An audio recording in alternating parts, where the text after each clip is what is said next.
the decision was taken to establish in Kumasi a college for the purpose of providing for studies and training in research, in technology, science, and art. Today, this decision has materialized in the establishment of this magnificent university in the heart of the city of Kumasi, the city of Osei-Tutu and the Golden Stool, the capital and the historical city of Ashanti. The Kwame Nkrumah University of Science and Technology, Kumasi, the second of Ghana's 16 public universities, is 70 years old. It is situated approximately on a 16-square-kilometer campus of undulating land and pleasant surroundings about 7 kilometers away from the center of the city of Kumasi. The campus presents a panorama of beautiful and modern buildings, interspersed with beautifully manicured lawns and tropical flora, which provides a cool and refreshing atmosphere congenial for academic studies.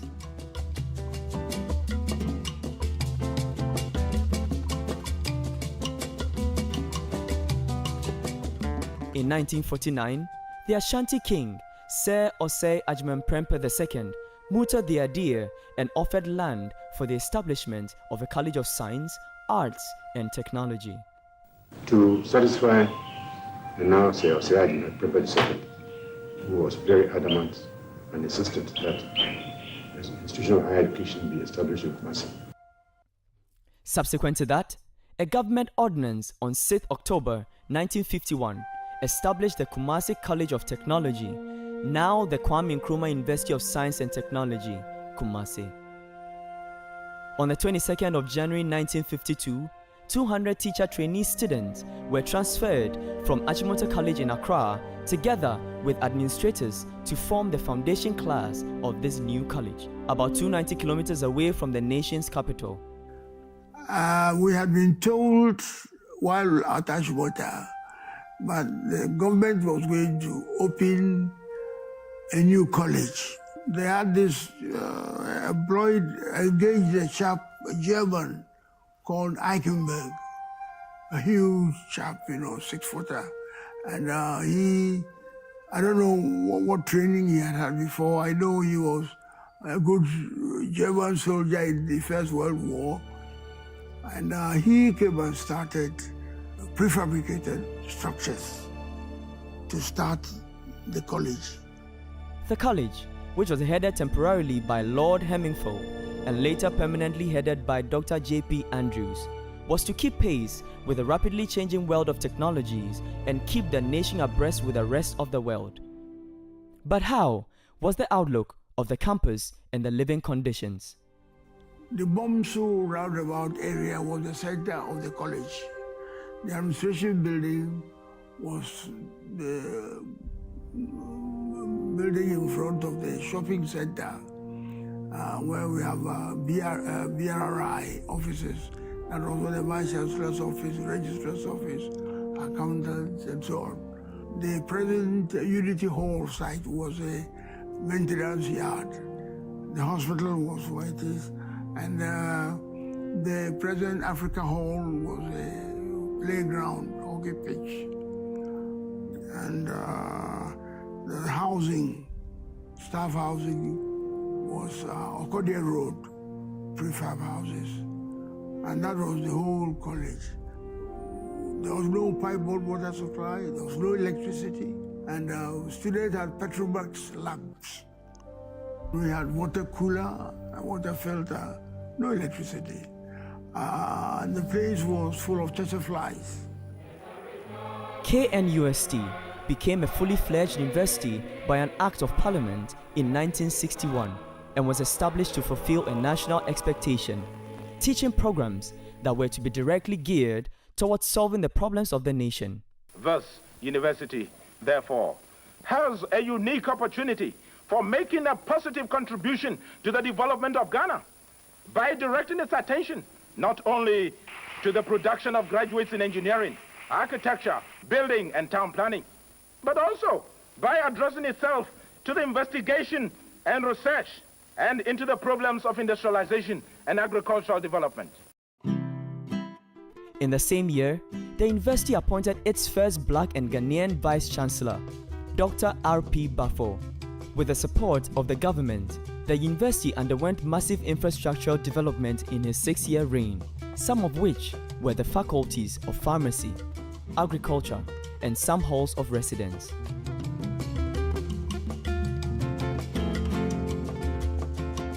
As fate may have it, the state of the political atmosphere in the country determined the rate of progress of infrastructural development and academic work in the university.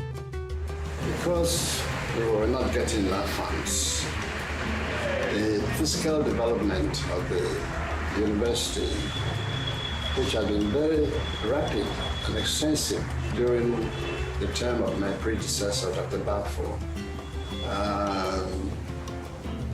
had to be stalled because we had no money really to do what we would have liked to do. In the midst of all the challenges, the students never missed out on entertainment, sports, and other recreational and religious activities.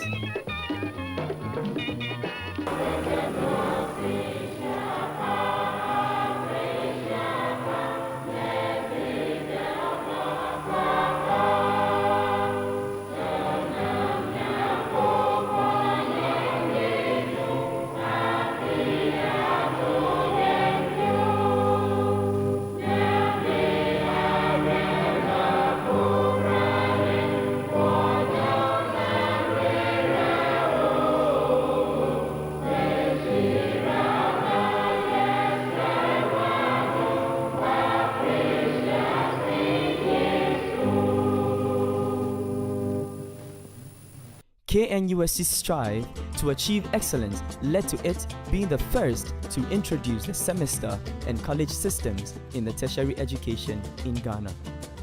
It was also the first to introduce the admission of less endowed students and shuttle services to enhance the mobility of its students. In January 2005, the university adopted the collegiate system to allow for greater academic and administrative autonomy. This system has metamorphosed over a period and resulted in the existence of 6 colleges and the Institute of Distance Learning today, the College of Arts and Built Environment,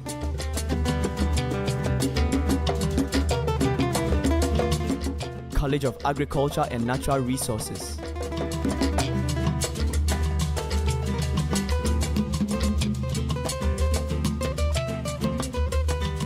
College of Engineering,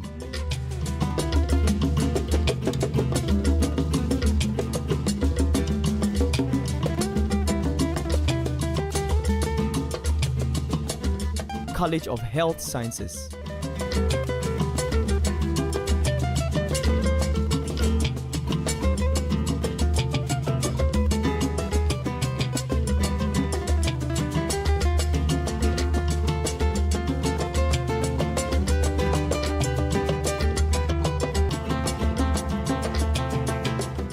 College of Humanities and Social Sciences,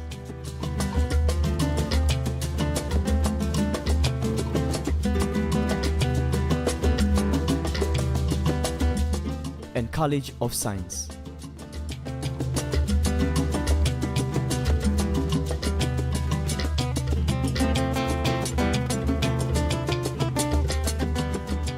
The Institute of Distance Learning of KNUST takes quality tertiary education to the doorsteps of prospective beneficiaries on out-campus locations. These colleges have a combined number of 18 faculties, 97 departments offering over 500 academic programs across various disciplines. The university has about 20 research institutions.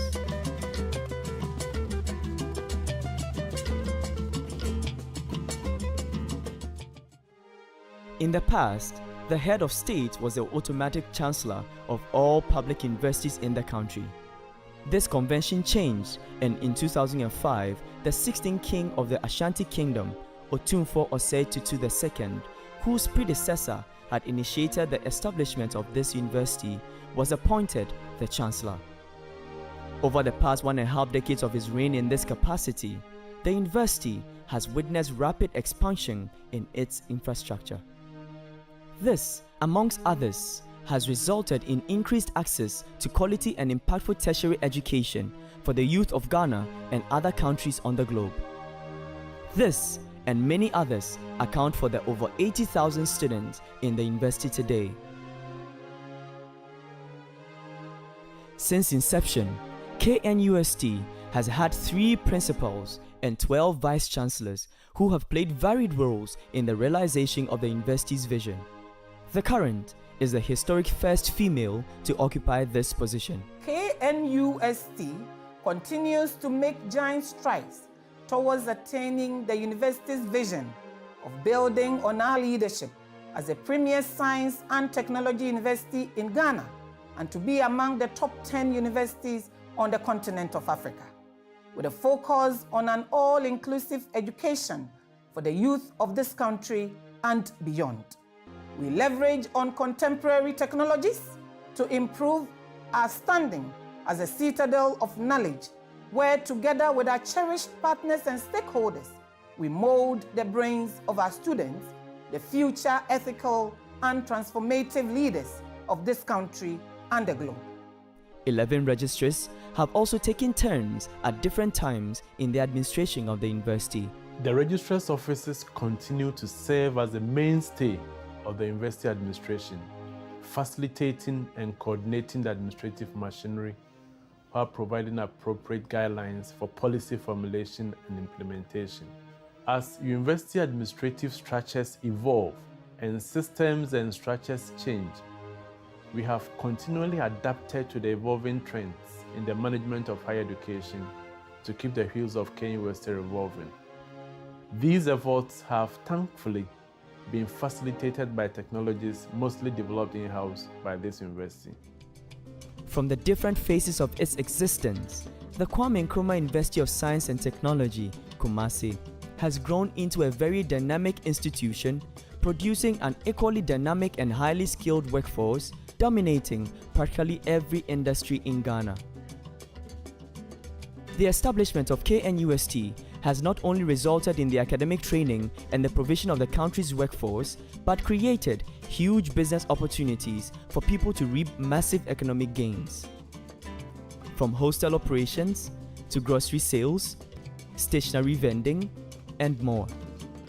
The student life activities and academic work has been great, due to management's constant effort in listening to student leaders and their plights, and also providing the available structures to be able to help students with our welfare, our academic work, and social integration. Collaborations between students and academic supervisors have improved the research work of the university. Graduate education experience in KNUST has been exceptional because of the readily available logistics to support students. From the initial establishment of out-campus Takwa School of Mines and later the Faculty of Forest Resources in Sunyani, KNUST has facilitated the establishment of 2 public universities, the University of Energy and Natural Resources in Sunyani and the University of Mines and Technology, Takwa. Currently, KNUST has also established and is nurturing a new campus at Obuasi. 70 years on, KNUST is mentoring over 33 private university colleges and over 76 Ministry of Health training institutions across the country.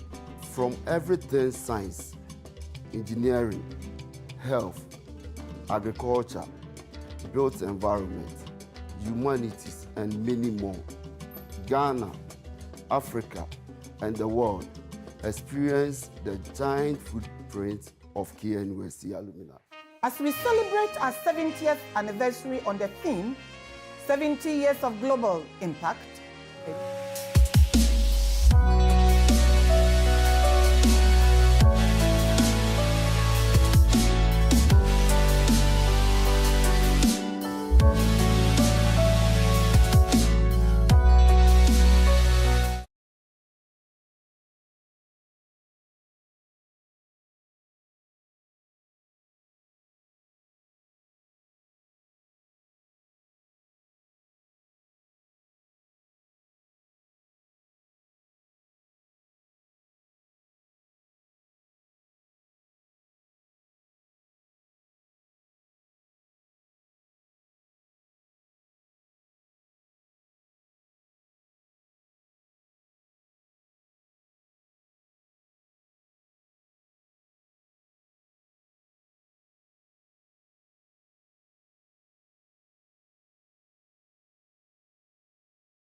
for that soothing performance, University Choir.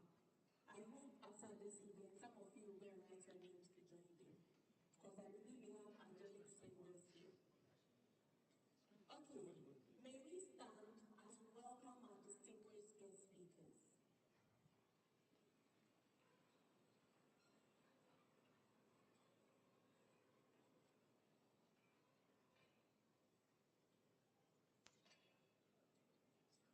Don't you think they deserve a round of applause?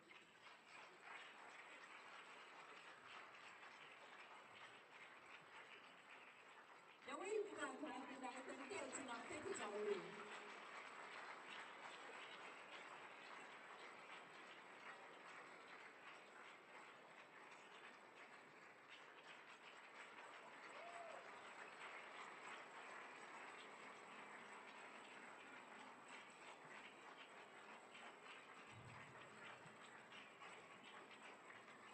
Thank you. As we remain standing, let us sing the university anthem. Lift every voice and sing.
Academic space of the whole of West Africa. Indeed, many staff spent decades here. We are the soul of the university, and as the former Vice Chancellor, Professor Obidansu puts it, the students are the customers of the institute. All the toil that has been there is, and there will be all by unit this institution. It happens because there are students. Without students, there will be no school. I will, with confidence, encourage you to prioritize good values of the university. The job market keeps changing, but not for the versatile employee. The only means to become versatile and more resourceful employee, or even a better employer yourself, is to embrace the supplementary services of the school. The school provides offices like the International Programs Office, the Career Services Centers, the Cariska, the numerous student internship slots available, etc. Do not complete school as a commoner. Make the journey count and have the mindset of being a change maker. Make every decision for yourself. The world is counting on your efforts to become a great man and in a better place, KNUST. The future is a version of us we create through our habits as young people. If we create bad habits, we become non-resourceful, and the world would fail. The reverse is where the hope of the world of a better place lies. If we create good habits, interactive sessions with him. It should be meaningful ones, please. The ladies, please. The interaction should be meaningful. Okay. Now we are honored to have the Director for the Directorate of Student Affairs, KNUST, Professor Marian Asantewa in Cancer here with us. Kindly welcome her as she takes the stage.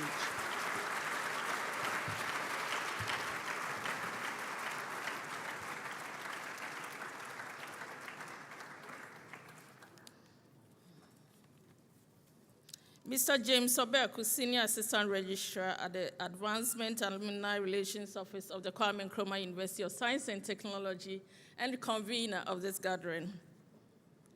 SRC President, Mr. Kane, and your team, GRASAC President, KNUST President, ISA President, and all your team members and partners of this dialogue series, distinguished alumni, and panelists of this dialogue, staff of KNUST and invited guests, continuing students, freshmen and women, ladies and gentlemen, good evening, men and women, ladies and gentlemen, good evening, and inspire them to dream as well as strive to achieve their dreams.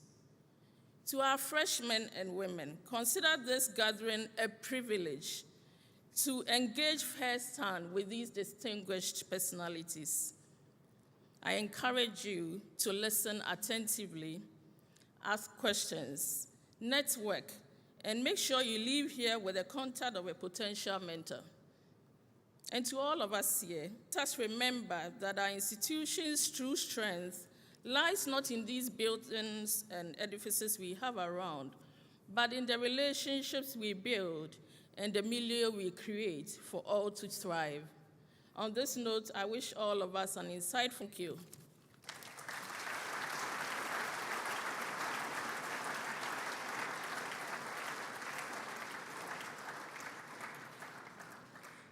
Thank you so much, Professor Nkansa. We are getting closer to hearing the amazing stories of our guest speakers. It's an honor to welcome the Senior Assistant Registrar, Advancement and Alumni Relations, KNUST, Mr. James Kwesi Obeku, to introduce to us our guest speakers. Kindly welcome him with us.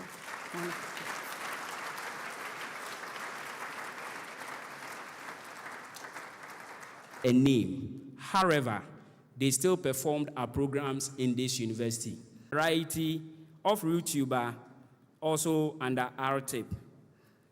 Ladies and gentlemen, he is well noted for his exploits under the President's special initiatives. He's a life coach, a motivational speaker, a Bible teacher. He is married and has children. The last one, he's the immediate, is he immediate? Well, he is a past bishop of the Methodist Church, Kumasi Diocese. Please help me welcome the distinguished and once my teacher, Right Reverend Professor Osei Safu Kantanka.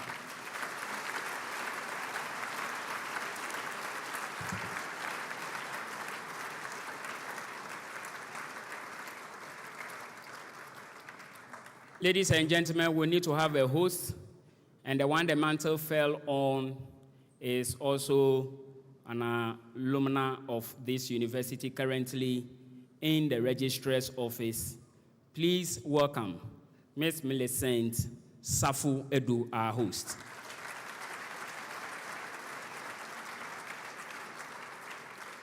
So at this juncture, I go off and leave everything in the hands of Millicent. Take it over. Okay. Good evening, gentlemen. It's good to see the whole hall full. Clap for yourself. Okay.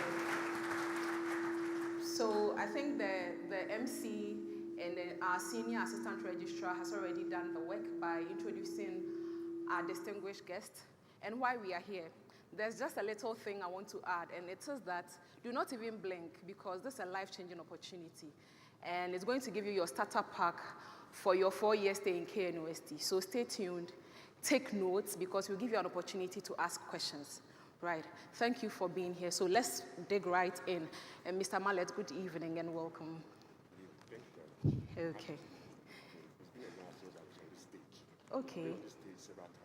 Right. Back in the 80s and the 90s, when I was paying for ICF, Okay, and Mr. Mallet, we have to. Yeah, all right. Bishop, good evening and welcome. Good evening. Good to see you after a very long Yeah, time. Okay, so Mr. Mallet, I mean, it's an honor to have you right in front of me this evening because I grew up watching you as a judge for Stars of the Future and mentor and all of that. And today you're right here, a very big celebrity. It's an honor. So we want to go straight into it. We want to ask, first of all, there are a lot of universities in Ghana. Why did you choose KNUST? What exactly made you choose KNUST over the rest? And can you take us through your very first day on campus? What were some of the memories you made? Anything to share? Well, there are a couple of reasons why I chose KNUST. Okay. One of the reasons was actually, to be honest, I had a lot of friends here. Okay. Most of my bandmates, for want of a better term, most of my bandmates, most of the students who were ahead of me were also here. They were students here, and that time we were all playing in bands. We were all playing in bands back in Accra, you know. So it was like, okay, when the opportunity came to come here, when the opportunity came for me to be here, I was like, okay, after I have all my friends here, so why don't I come here, you know? Yeah, but then after, of course, the name itself is magnificent. The Kwame Nkrumah University. Kwame Nkrumah is somebody I like very much. I really love him. So, I mean, the name was overwhelming, you know, to me when the opportunity came to me. So this was where I wanted to be, and I was here. Okay. And I loved it. I really enjoyed my stay here. We did a course for 3 years. Back then, it was a new course then, back book industry. Then it was a new course, and we were the second batch. Okay. We were actually the second guinea pigs. So can you take us through your very first day on campus? How was it like? Very first day on campus, I don't think I can recollect. Okay. But I was just excited to be here. I was excited to be in a tertiary education, not just a tertiary educational institution, but just like KNUST was a privilege. Impressive. Bishop. I don't even know which of the titles to use, but I think I will stick to Bishop for now because you are the Bishop of my church. Okay, so Bishop, please take us through the same experience. Why did you choose KNUST? And when you got here, the very first day, were there some things that you still recall? How was it like? That's quite a long time. I came here in 1970. I don't think I'm a grandpa. So the experiences at that time and what you guys are going through are not quite similar. I went to Kongo Odumasi Secondary School, and much of what I knew about universities in Ghana were KNUST, Legon, and UCC. But I knew that at KNUST, I had always wanted to study agriculture. Okay. My father is a farmer, my mother a farmer. I've been a farmer myself. So for me, it was a choice that I had to make, and I just felt that this was the university. I didn't choose any other university. I chose Kwame Nkrumah University of Science and Technology. When I first came here, this is a typical village boy who has entered such a big place. And ours was not like yours where you have to struggle to get accommodation. Once you were given admission, you had a room to yourself. One of my greatest surprises was to be introduced to Republic Hall and enter a room. I still remember my room number, 78 May. Wow. And I thought I was blessed. That here am I with a room to myself and all those kinds of facilities, and I have just entered the university. The excitement, I'm sure some of you, university has become so common these days. But in those days, when I entered the university and entered for the first time, coming from a very rural background and so on, I thought it was such a great privilege. And I hope that even though university has become so common, the number of people that have dropped and have not got the chance to go to tertiary is far larger than the number that has entered. So I hope that you also feel the same. the joy and the fact that you've got an opportunity to be at the helm of our educational system. So for me, it was an excitement. I was grateful to God, to everything that I had an opportunity to be at the university. All right. And to be in KNUST, I suppose. And to be at KNUST. Right. Okay, so Mr. Mallet, take us to your classroom. First off, you can make us know the program you came to read. I hear now it is called Publishing Studies, but then it wasn't that. Did you have any expectations? And why did you even choose that program? And were those expectations met? Well, actually, what happened was, when we were seeking admission, there was an opening in that department. And most of us who got into that department were kind of drafted into it. That wasn't what we chose for that. We chose that college, the College of Arts, but that wasn't the project or the program we chose. It was given to us. And we thought, well, for me, I was speaking for myself, I thought it was a good opportunity for me to explore new things because I wanted to further my academic life, you know. So, but when I came here the first year, I didn't have a room. I was assigned to a hall in this hall, but I didn't have a room. So I was perching with my friends at Republic. So most people thought I was Republican, but I was actually in Indies. Okay. You know, and those were, and you can imagine, well, sometimes we lie on the same bed, friends, nothing intended anyway. We just friends. yeah. And we shared disclaimer. Yes, necessary disclaimer. We shared a bed, and you can imagine my length on the bed with a shorter person. You know, but we managed. You know, we managed for a year. I was at Republic Hall without a room at Indies Hall. So my second year, I had a room in this hall. And it was. But why didn't you get a room in the first year? I don't know. Those times we even took it was even two in a room. Okay. But I don't know what happened. I think they had overflow. I think the overflow or something. So what happened was eventually I got assigned to Indies, but I didn't have a room. But after the first year, I managed to get a room, and the rest is history, you know. Okay. Yeah, but in class, because it was a newly new program, we were kind of drafted, like I told you, like I said, we were kind of drafted. So we were a few.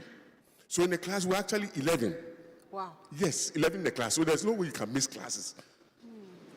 Every lecturer knew everybody. Because they were looking at you, every lecturer could see your face. You can't run away. Okay. But I was a kind of who could escape and run and nobody cared. Wow. It wasn't anybody's business. Because, no. I'm not proud of it. I'm not proud of it. I am not proud of it. Because what was happening, because of the music, I was almost always in Accra. Okay. Every weekend I was in Accra. Yes, playing shabu. So I was almost always in Accra. So always the teachers knew I was always absent on Mondays. Because I was now getting ready to pick a new plan. Those times, new plan from Accra to Kumasi. Those times, you know, yeah. So it was tough, yeah, in the academics, but I managed to pull through. So talking about lecturers, did you have any favorites, and what were some of the memories you have of them? Yeah, there was one lecturer we had. He was actually the head of department at that time. Okay. His name is Azi Akato. Fair-colored man, bearded man, and he looked so mysterious. And everybody had a story about him. Okay, what was your story about him?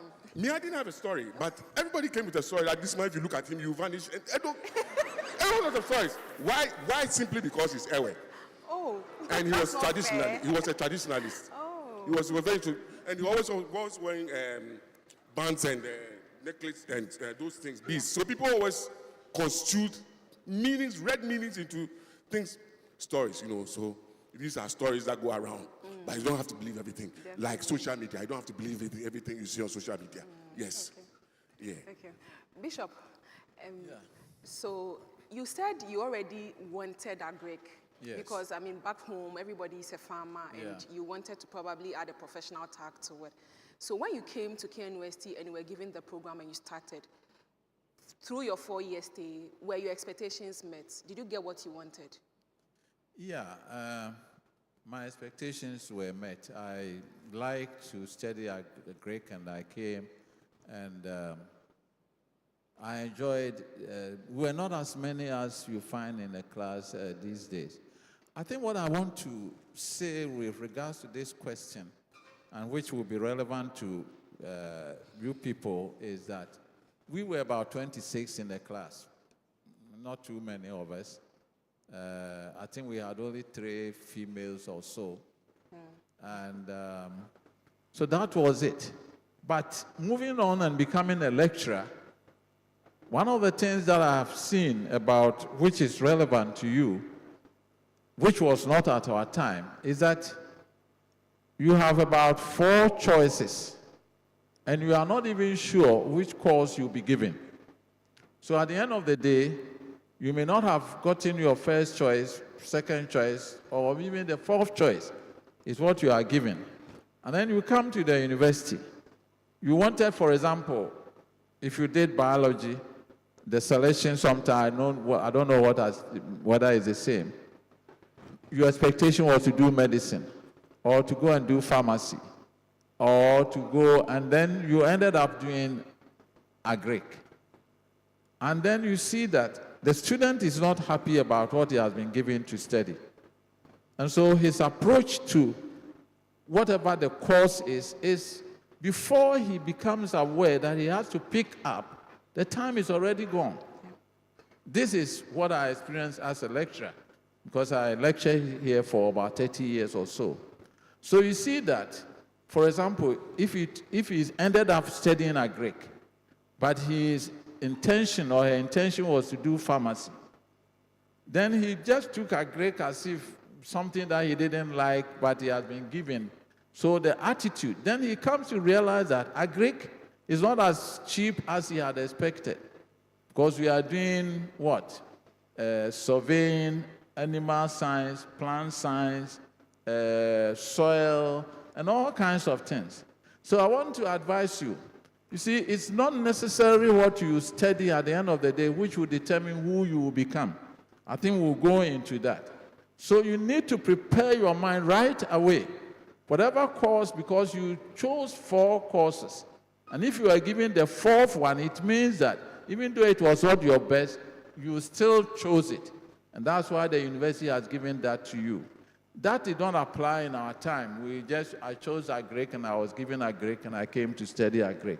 So I want to encourage you, if you have been given a course that you didn't expect that is the course you'll be given, immediately align yourself to what the course is all about, and try and do the best that you can in that course. I always talk about agric because agric has to involve almost everything under the sun. And if you think that you wanted medicine but you didn't get agric, I tell you, you have not missed much if you are studying agric instead of medicine. But my point is that for me, I was happy with the course that I have been given. At our time, once you are given a course, that was it.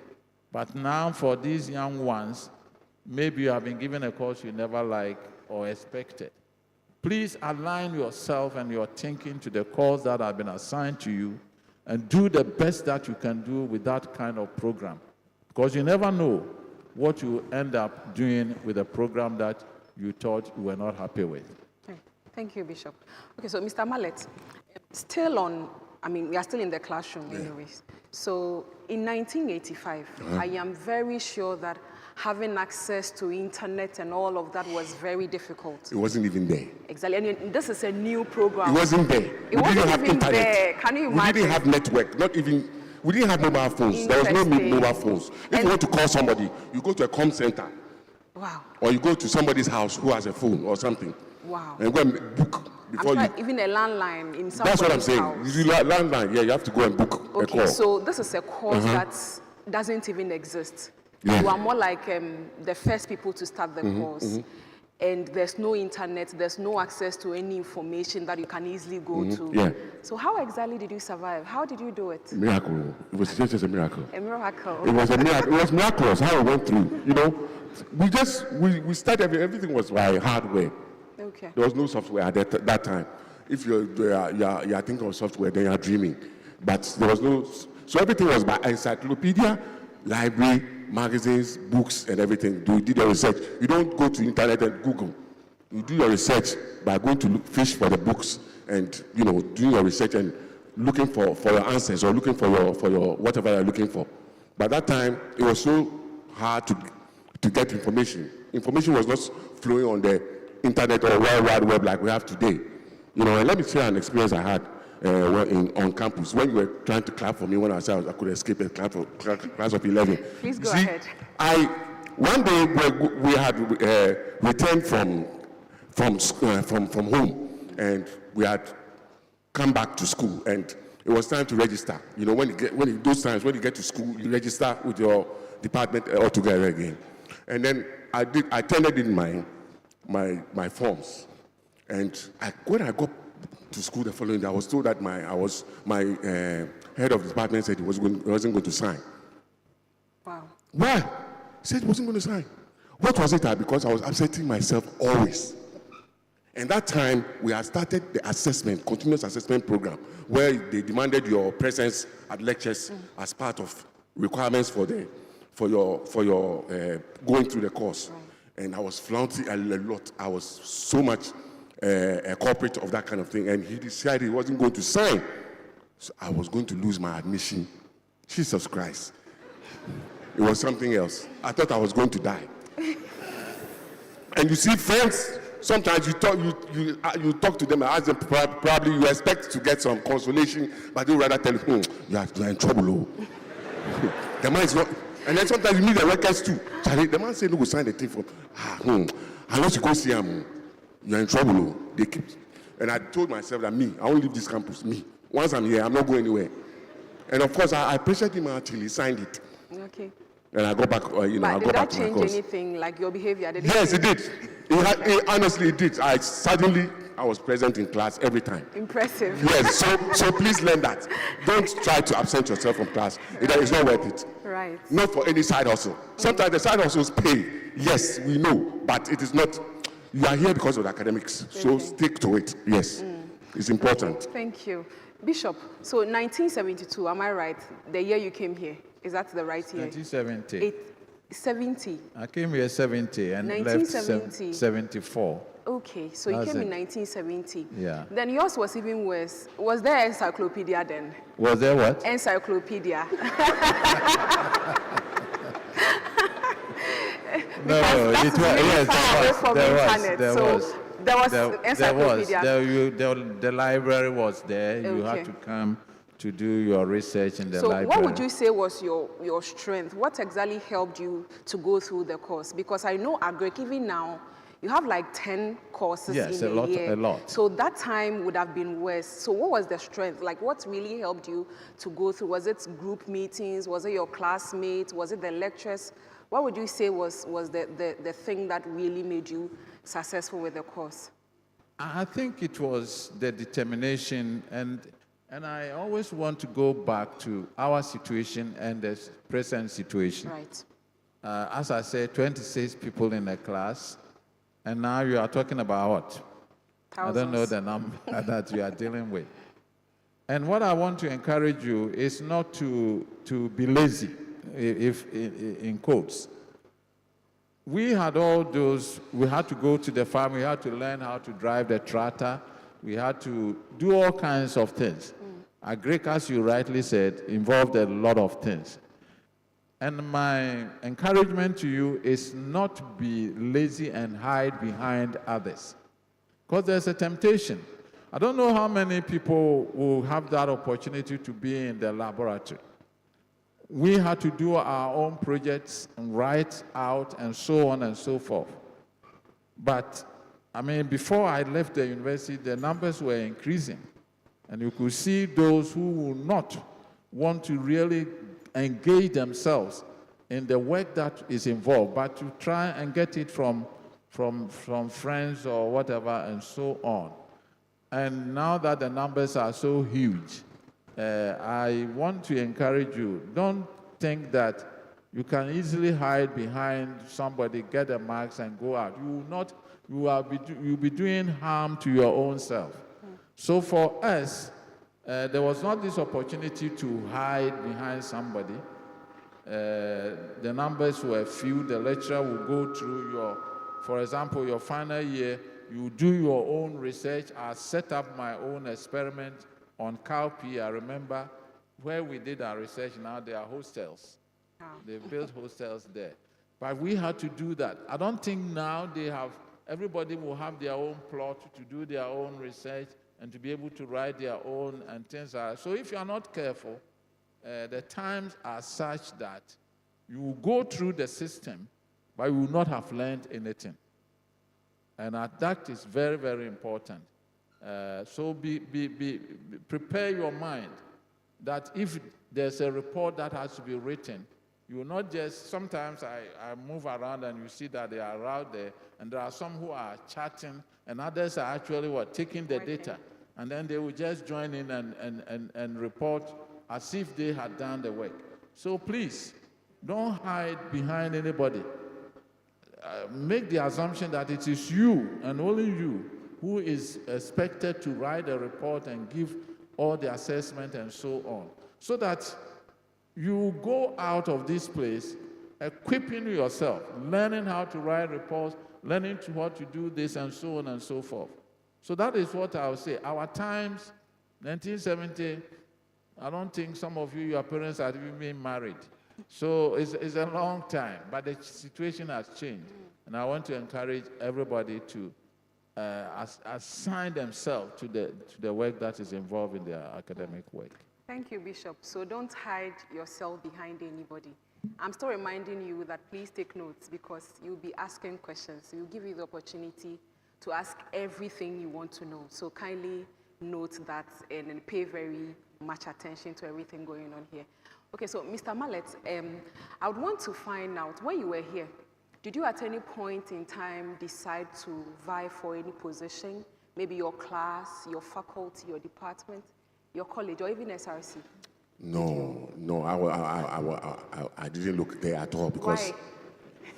Yeah, I mean, back then, back in our day, I mean, we saw it as something mundane. Okay. Mundane. It was too mundane for some of us, we thought at that time. We were thinking too much. We thought we knew. So, so when it evolved, I particularly wasn't involved in those things like class positions, hall positions, and that kind of. You go and do it. If you do it, we'll support you. That's how I am.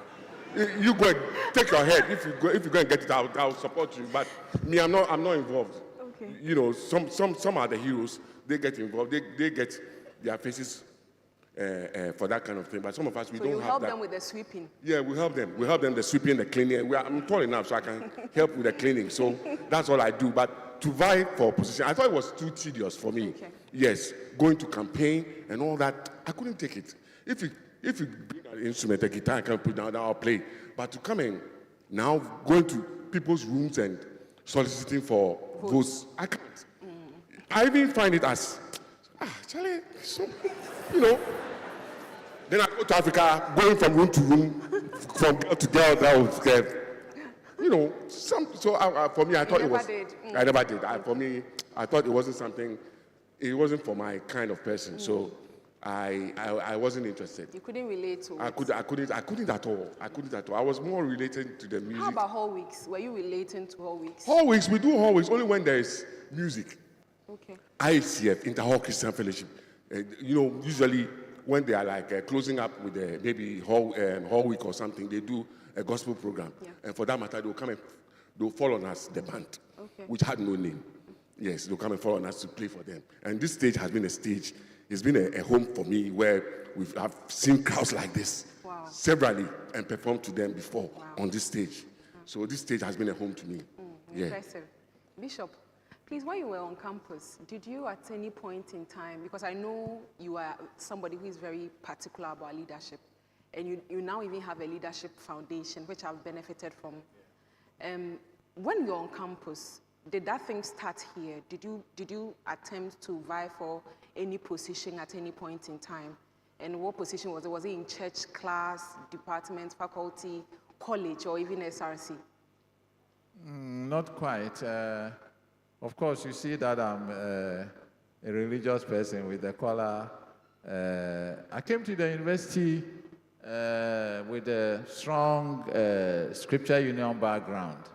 As a Christian, and So my interests were more with the IACF, Interhall Christian Fellowship. Ours was not the time when there were so many denominational groups. It was one central group, they called them the Krife people. I was once a member of the university choir, but my major,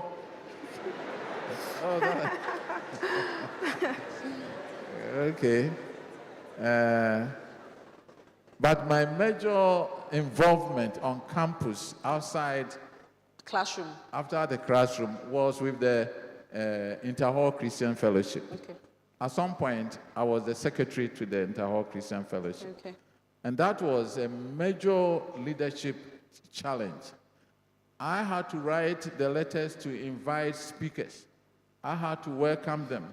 I had to make all the announcements. I had to stand in front of the crowd to be able to tell them what needs to be done and so on.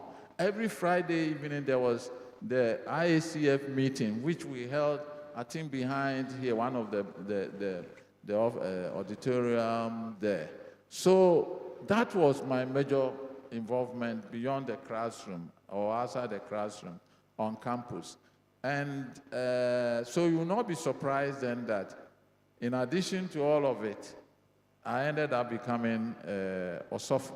And I think that the trend is very clear.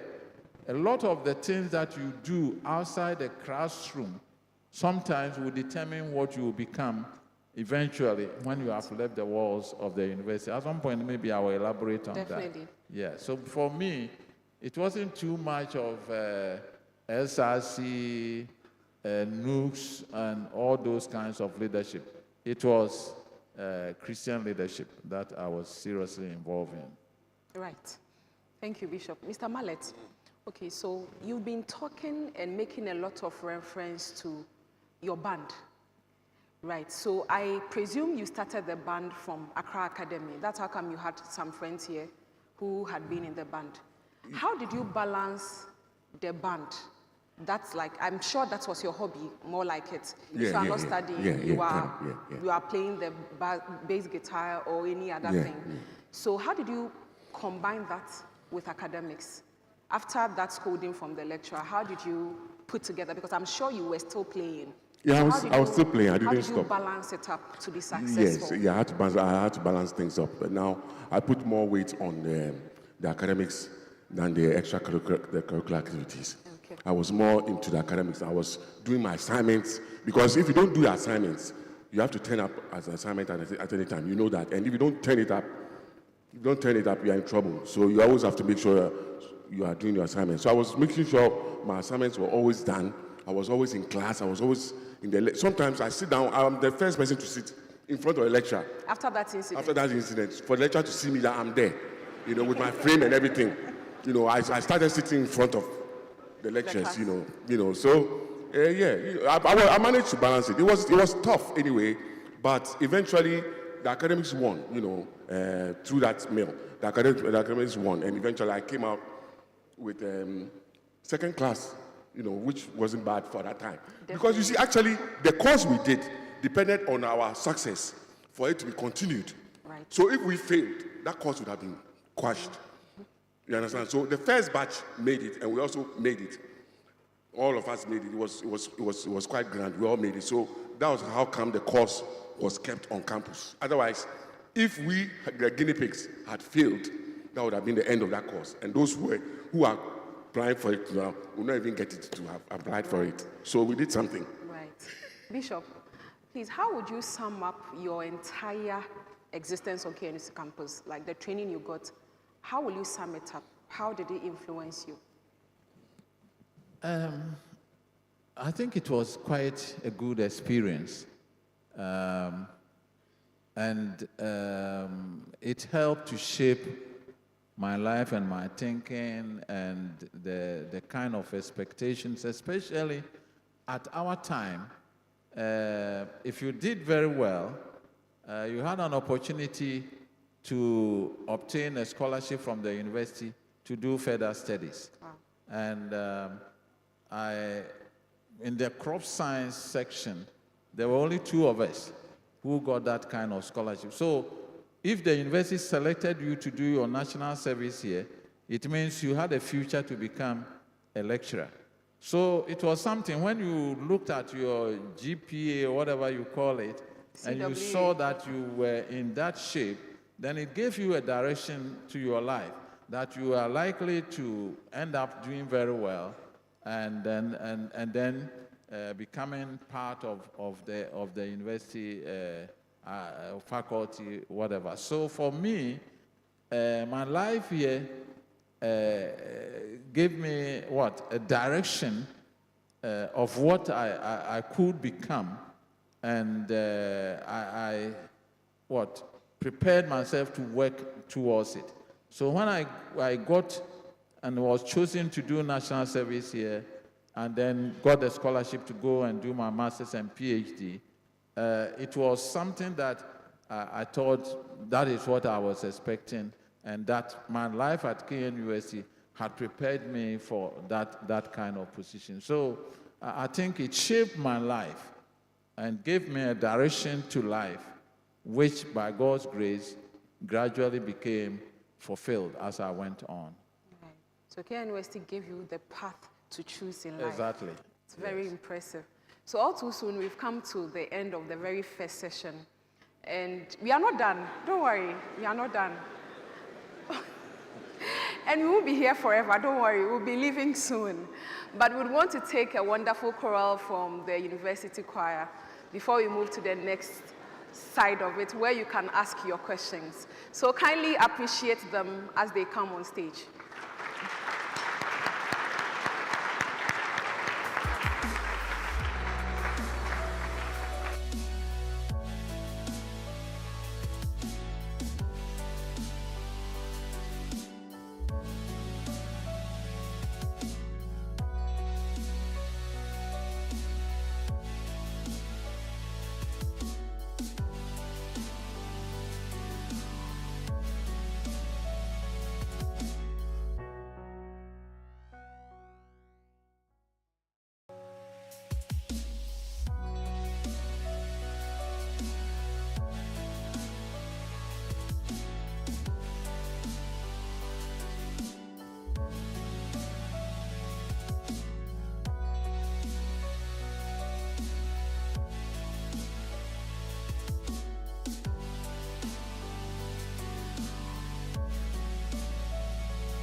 Oh my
University Choir. Thank you.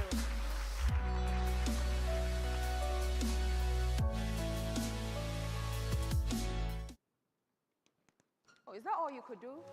Can you appreciate them? That was very soothing and therapeutic. Appreciate the University Choir. It takes a lot of sacrifice to be part of them, so appreciate them once again. Okay, so that brings us to the whole we are here. And like I said earlier, you would be asking questions. So by now I'm expecting that your questions are ready so that we call you out and then you come and ask them.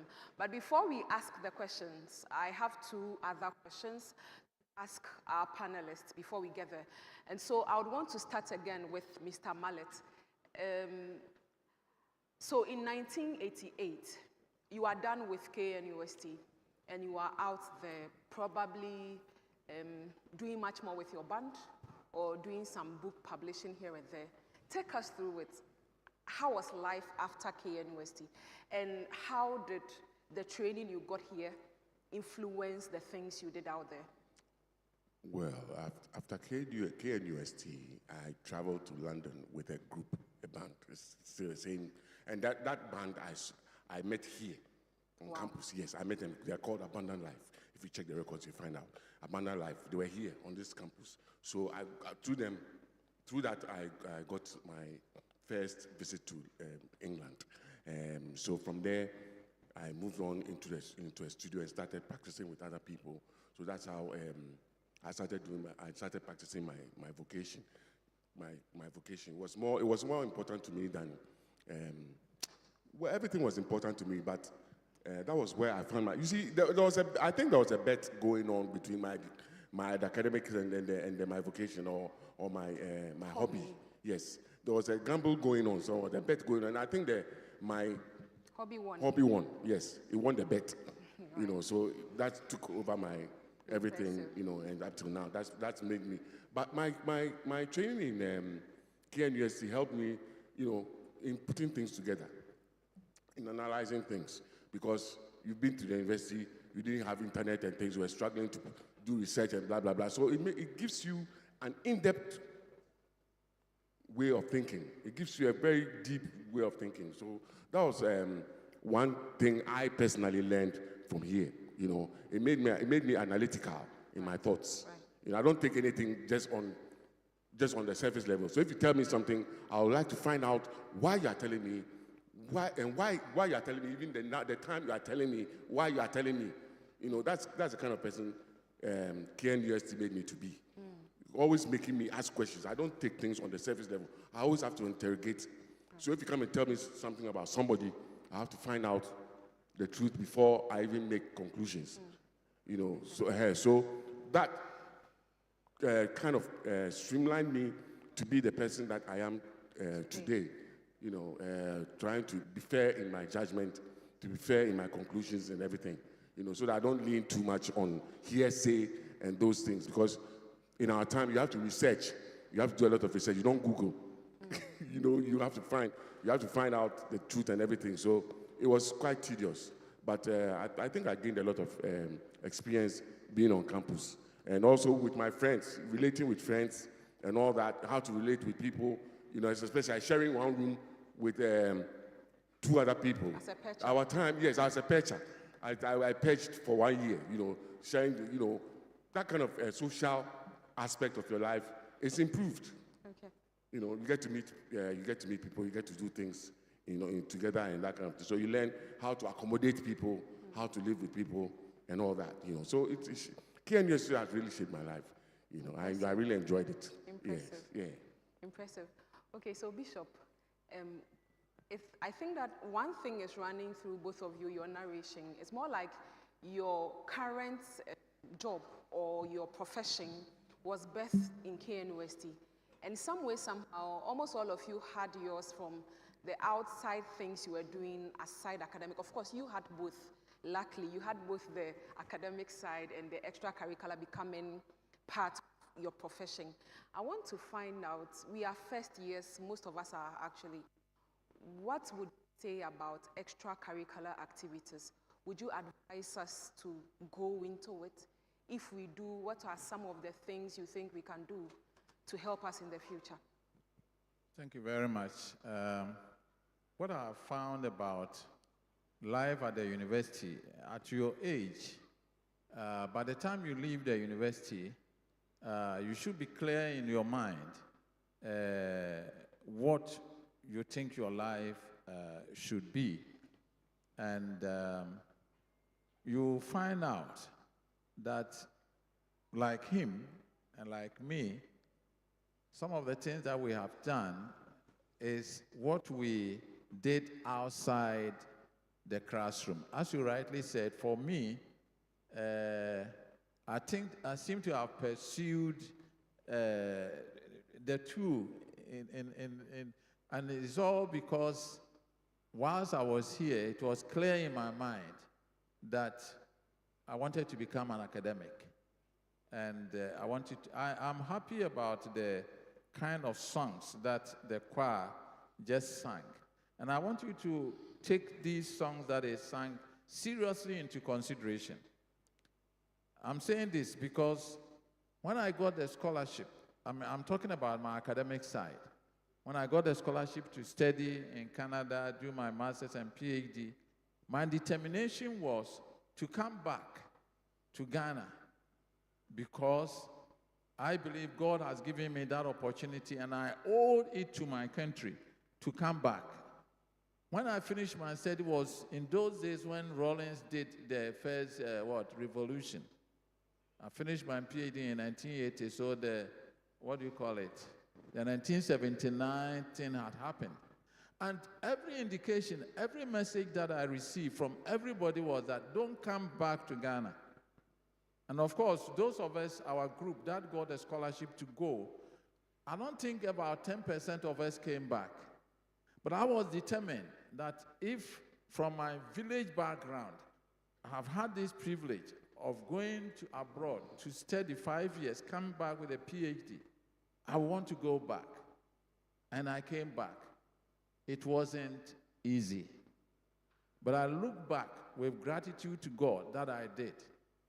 Because when I came, I also told God that if you have given me that opportunity, then I don't want to give any excuses for not accomplishing the best that I can be. And so I said, I must get to the highest level. So when I left the university, I was full professor. And that was when I then took on the other side of what I gained at the university. That is, being associated with what? The religious activity that went on in the university. Indeed, when I opted to become a Methodist minister, you go through all kinds of training and things like that. I went through what they call theological education by extension. When I went to Trinity during the vacation, at the end of the first year, going there for 2 terms, they gave a report that this guy has enough knowledge to be given the color to become a minister. So for me, becoming a minister and becoming a bishop, I have not gone through any formal, theological training, and yet I have become a bishop. And therefore, I look back to my training at the university, which seriously prepared me to really understand the other side of my life, and also with hard work to also accomplish the academic side of my life. So please, whilst you are here, this is very important. You must do well with the academics, but the other side of it will make all the difference. Maybe at some point I may tell you what the Bible says about preparing yourself for every what you call extracurricular activities, Bishop, and that will make a whole difference. Right. So for me, being at the university, set a clear objective for me, come back, you have got the privilege, come back to serve your country, you listen to all the songs that they sang, and then being here will not be easy, but we need young men and women like you, not just to enter KNUST for the benefit of coming to university, but to know that you have a responsibility towards your own people. and that what you are able to acquire here, you will use it to help your own people. That has been my story. Impressive. So now this is going to be the very last lap where I ask the final questions before they ask their questions. So Mr. Mallet, in summary, what would be your advice to us, especially freshers? What would be your advice to us, and what would be some of the vices you would advise us against? Oh, the obvious thing, I'm sitting here right now, I have children, well, old or young enough to be some of them sitting down. So the only thing I can say is to, once you find yourself here, I don't know how you came here, whether through bet or whatever. I don't know how you came here. whether you came here through bet or whatever. Once you find yourself here, you stick to what is done here, and make sure you finish. You make sure you fly out with flying colors. You don't do it halfway and drop out or some way, but make sure you stick with it, stick with your dream, and make sure you accomplish it, whatever, So don't play with what the opportunity you have. This opportunity, many people want it, they can't get it. And once you have got it, please use it to the fullest and make other people proud and make others jealous. Impressive. Okay, so Bishop, also your final words. And then you mentioned something in your previous submission that you wanted to say something in the Bible concerning extracurricular activities. And once you're a bishop, I think we'll be blessed to have that before we ask you the questions. So please go ahead. If you could get that on the screen for me, but the story of Daniel and his friends in the Bible, Daniel chapter 1, is something that I think all of you, whether you go to church or not, there's so much that you can learn from that. Daniel and his 3 friends. And one of the things that is important is watch whom you walk with whilst you are in the university.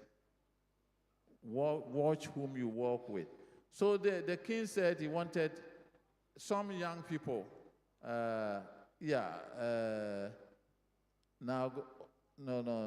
that's not what I want. From the first verses there, the king said he wanted some people who can be trained to, can't you change it for me, please? So that they can take positions and serve in the king's palace. Came to and besiege it. Go on, quickly, we don't have much time. Okay, he says he wanted young men without any physical defect, handsome, showing aptitude for every kind of learning, well-informed, quick to understand, and qualified to serve in the king's palace. You see what the King Nebuchadnezzar says he wants? Young men or young women without any physical defect, which means what? Your what? How you present yourself, your physical education, all the facilities here. There are some who will never ever get onto the stadium or have anything to do at all with what goes on at the university outside the classroom. He says they must be handsome. Everybody is handsome. It depends on how you project and present yourself. If you want to dress in a way that will not appeal to anybody, he says you want them to be handsome. And of course, we're women, beautiful. But how do you dress whilst you are in the university? He wants them to show aptitude for every kind of learning. I like that one. Aptitude for every kind of learning. So whilst I was here, I was not only learning a Greek, but I was also learning what the scriptures. So aptitude and the university presents all kinds of opportunities. Whilst I was a dean of students, I was surprised to know that there are students who will stay here and only go to the faculties, but don't know even the senior staff club. They don't know anything beyond just the classroom and what they are teaching. But he says he wants people who have aptitude for every kind of learning. There are going to be a number of seminars on this campus which are meant for you. But there are some of you who will see the notice, and here they will not ring a bell to tell you that it's time for this. So what? Aptitude for every kind of learning. Are you going to have that and learn something in addition to the medicine, the engineering, or whatever you may ask to learn, this is what the Bible is saying. It says, quick to understand, well-informed. You get students who don't even know what is going on in the world. They don't listen to the news. They don't read anything. It's all going on the internet and Googling and AI and what? Just giving and things that. But it says they want them to be well-informed, quick to understand, and qualified to serve in the King's Palace. I always tell people when I do my seminars, I was on an interview board, and our dean was the chairman. And one of our students had got first class, and he came to be interviewed for the job. And whenever you ask him any question outside the agric thing, he was sitting there and laughing. And when he left, our dean said, I never knew that first class students could be such fools. What was he referring to? That academically, yes, but he knew nothing beyond that. And then he said he wanted this so that they will be qualified to serve in the King's Palace, qualified for the good job. So what are you aiming at whilst you are here? He was to teach them the language and literature of the Babylonians. Something else which you can learn beyond what you are being taught to qualify you to serve in the King's Palace. And on the basis of this, Daniel and his friends, what? They resolved that they will not eat the meat and the wine on the king's table. If you have not made up your mind what you want to be and what you want to achieve, the king's food and wine is always available. But you would destroy yourself that way. I think this is very, very clear. And when they were able to go through this, they got a job. Because when they were interviewed, they were far, far ahead of everybody else. Nobody would take you for an interview and ask you to what? Define this, and all those kinds of things. Aptitude to every kind of learning. Well-informed.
Right, so you are being directed how...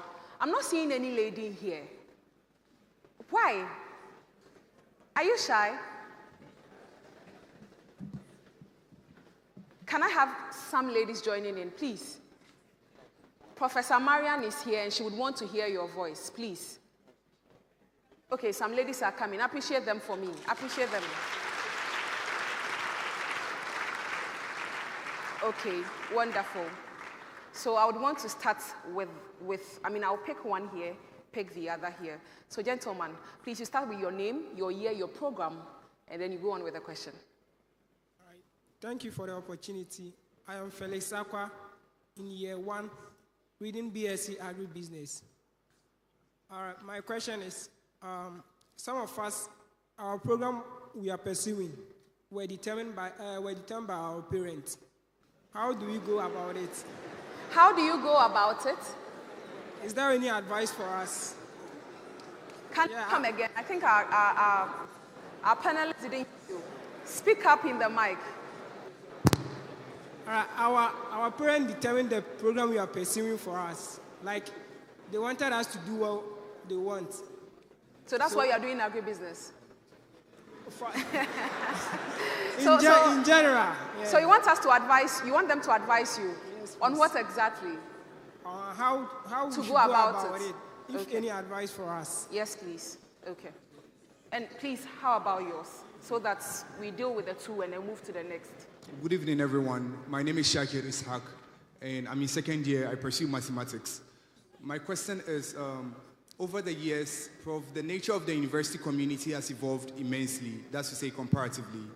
And my question is, does our future successes still depend on our individual efforts, or there is a need to consider networking with other people as well as connecting with them?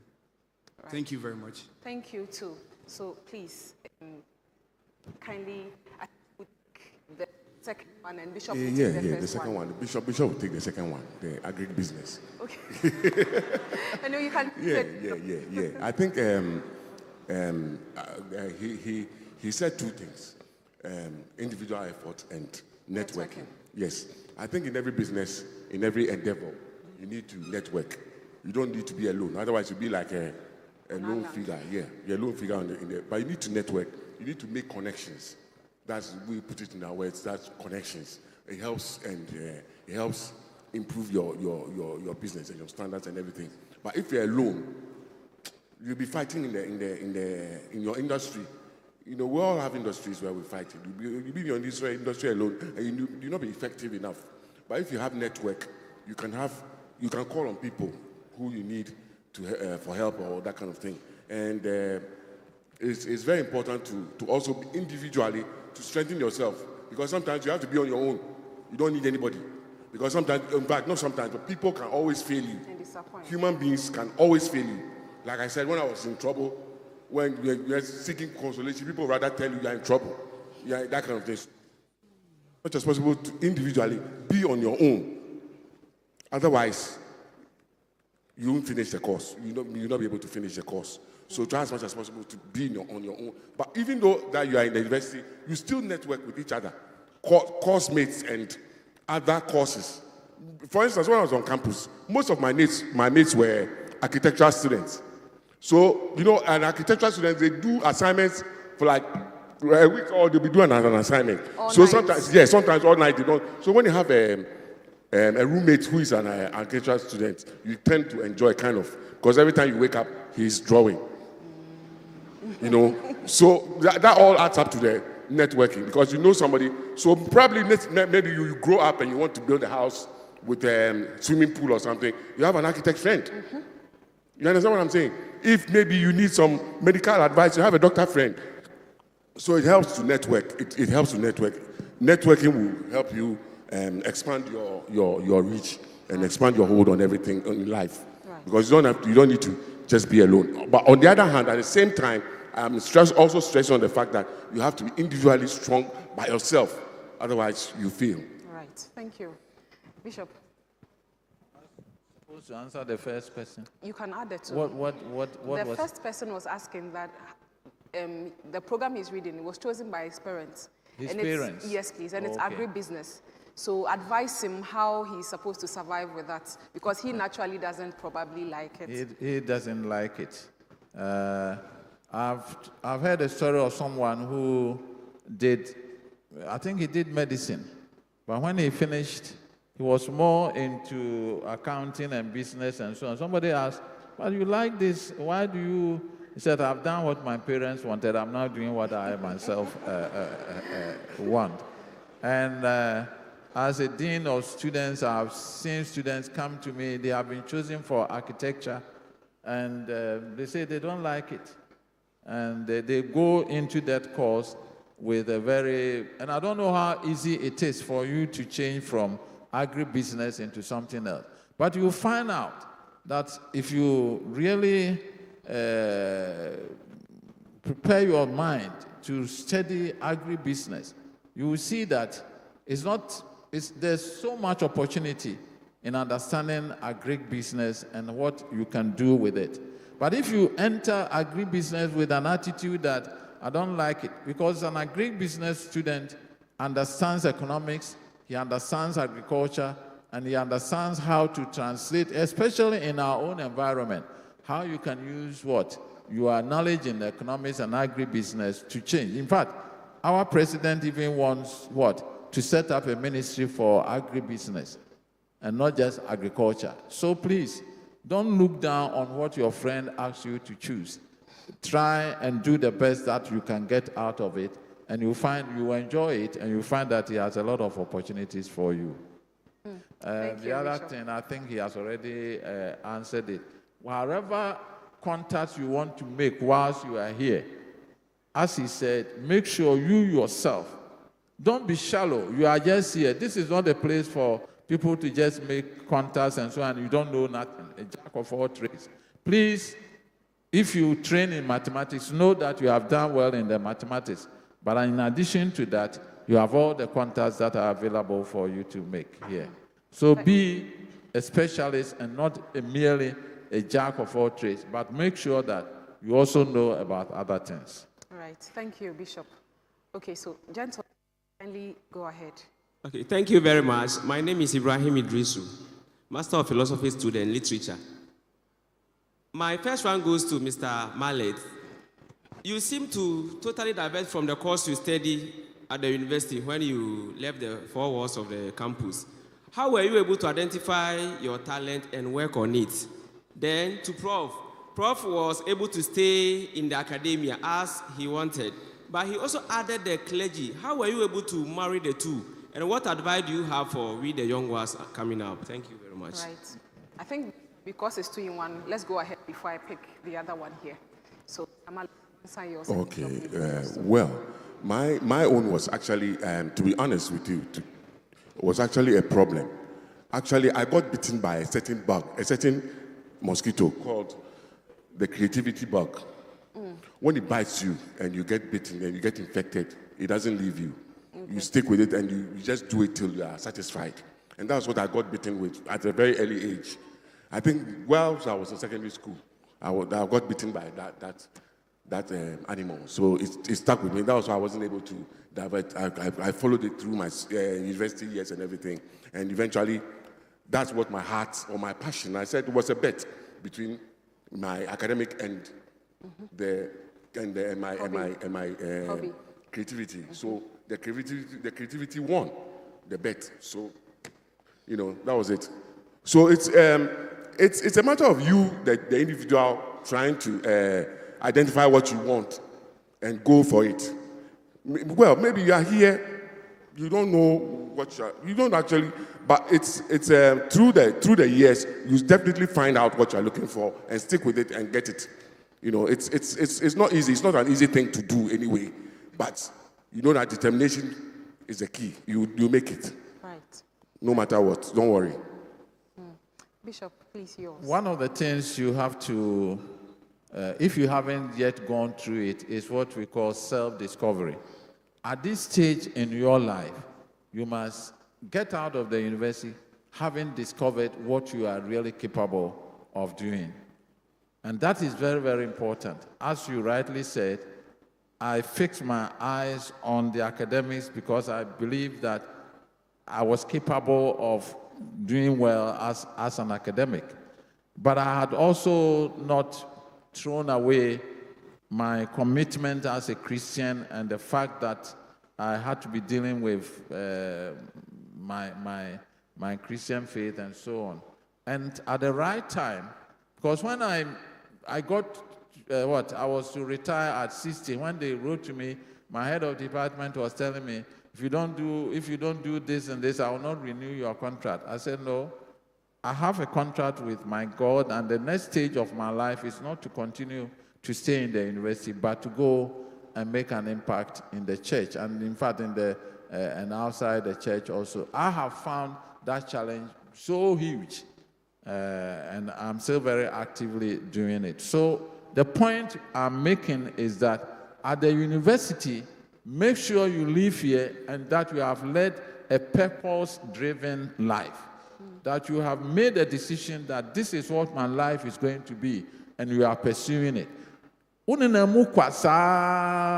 you become don't leave the university and it will not help anybody. Thank you, Bishop. Gentleman, please go ahead. I'm Raphael Ligi, a first-year student, and I'm reading BSc Meteorology and Climate Science. I have two questions. The first one goes to Mr. Mallet. Please, how did you blend? Okay, you explained that one, but I want to ask that. When you finish the university, the music, I want you to explain to us, the music, how did it benefit you? Or what did you do, or what should we also do when we finish? Okay, let me put it this way. If you want to do music. Okay, we are not doing music. I'm someone who likes music. Right. I'm someone who likes music, but because of education, I'm kind of in two fields. I'm reading science, and then I also like music, which is kind of different in a way. So I want to when I finish with my university, I should find easy way. But how should I put it, or what should I do after the university to get an interest or benefit from the music, which I might not be offering here in the university? Right. And the second one goes to any of them. What advice do you advise us to also aspire for positions in the university? Because when you were explaining, you never spoke about the benefits we can get from it. So what advice do you give us to aspire for position here in the university? Thank you. Welcome, Samalet. This question is loaded. It's loaded. Anyway, but I hope some of you. I hope you know that there are designers. There are scientists who are designers. Right. They design things. They design clothes. There are scientists who are designers. There are other people who are. There are accountants who are musicians. I know, for instance, there's Whitney Houston's songwriter, Michael Massa. They call him. Google it, please. Google it. These days it's Googling, so you can Google his name, Michael Massa. He's a lawyer. A lawyer by profession. But he stopped law and wrote music for the rest of his life. I don't know if he's dead or alive. But so the thing is, yeah. And he's making huge fortune out of the music. He stopped law. In America, he's called Michael Massa. Check it out. Masser. Google him. So sometimes you come for this, but at the end of the day, you end up with something else. You ask yourself, are you doing the right thing? Are you benefiting from it? You ask yourself, are you benefiting from it? If you're not benefiting from it, stop it. But if you are benefiting from it, you continue it and appreciate it and get it better. And work on it. Work on it. Work hard on it. It doesn't mean that because you are a science student and you are into creativity, so you just have to leave one aspect. And you have to work. You have to deal with the two. Work on it. It doesn't come easy. And sometimes you have to overnight and things. You have to stay overnight and work hard and that kind of thing. Don't be afraid of it. Don't be afraid of it at all. That's why you are here. You are here to study. So you just have to make sure that you use all the time. Because at this moment, I don't think many of you have children here for you to have any thoughts of responsibilities. So you have all the time to yourself. So you have the time to split between a lot of things you can do for yourself and for humanity and for posterity. So don't limit yourself to one thing. If you think you have a knack for something, pursue it as well as academics too. It works. If, for instance, there are many students here who are athletes. They end up being champion athletes, for life or something. It doesn't mean they'll practice the science they are doing, but they'll end up as footballers or what do you call it, athletes or whatever. So I believe that you just put your heart into what you are doing, both the academics and whatever you want to attach to it. You put your heart to it. You don't relent. Yes. Okay. So there's no rule that it should be just one thing you should do. You can add the two. Go ahead, one way or the other. You will find the path. You find your path. Right. Yes. Bishop. Okay. So we are taking the next question. Gentleman, please turn. Hello. So my question is mainly for the Reverend. What do you have to say for someone whose argument is that it's an argument of time factor? Because you see... We can't hear you. Can you... Okay. Please calm down for him. Calm down. Please go ahead. Okay, so I'm saying that... Go ahead. I'm saying that, you see, there is... So I'm saying there is... Yeah. Go ahead with what you are saying. Go ahead. Go ahead. So I'm saying, you see, there is a saying, all hands are not equal. Please, if you're quiet, we can't leave here. All hands are not equal. And the thing is, a lot of people, they have different courses with different requirements. So the question I would like to ask is that, what do you have to say to somebody whose argument is that he or she does not have the time to pursue different extracurricular activities? Okay, so his question is, what do you say to somebody who says that his course is very loaded and so he doesn't have the time to do other things aside studies? What would be your advice for such a person? Is that it? Right. Yeah. Well, you are here, the university admitted you here to do a degree, and you will be graded on your performance in that particular chosen course. So yes, it should be your first, it should be your priority. But what we are saying is that there is so much that the university offers beyond what you have been called here to read. Don't underrate what you have been called here to read. The lecturers are going to judge you not on the basis of what Nebuchadnezzar told Daniel and his friends. They are going to judge you on the basis of whether it's mathematics, social science, agriculture, medicine, or whatever. But all that we are saying is that this place is called university. It comes from the word universe. It means it offers so much. Everything under the universe, probably you can find it here.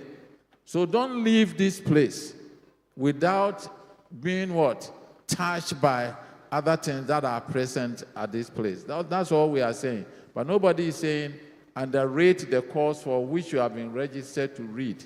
Take it seriously.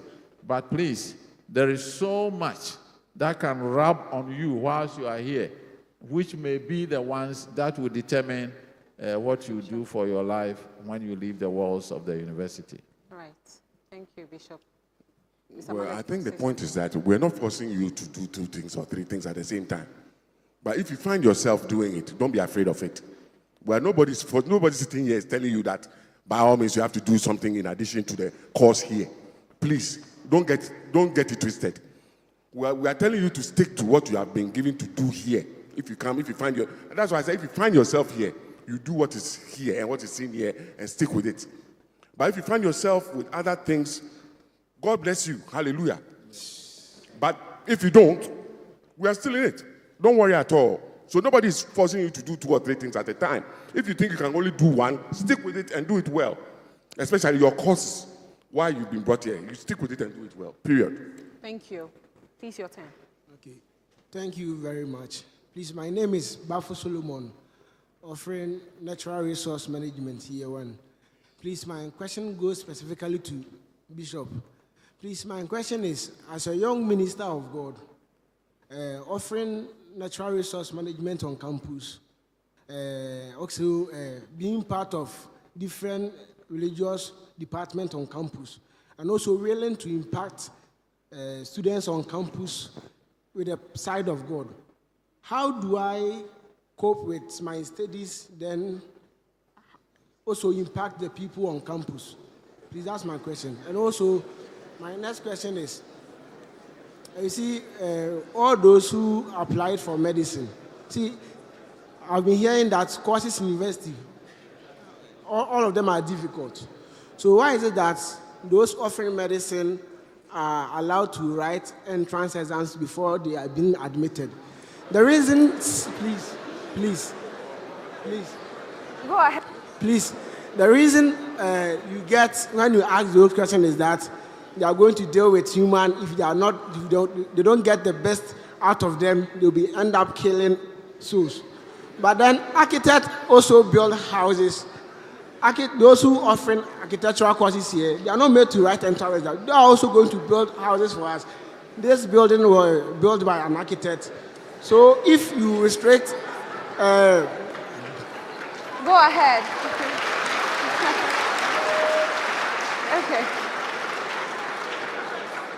Okay.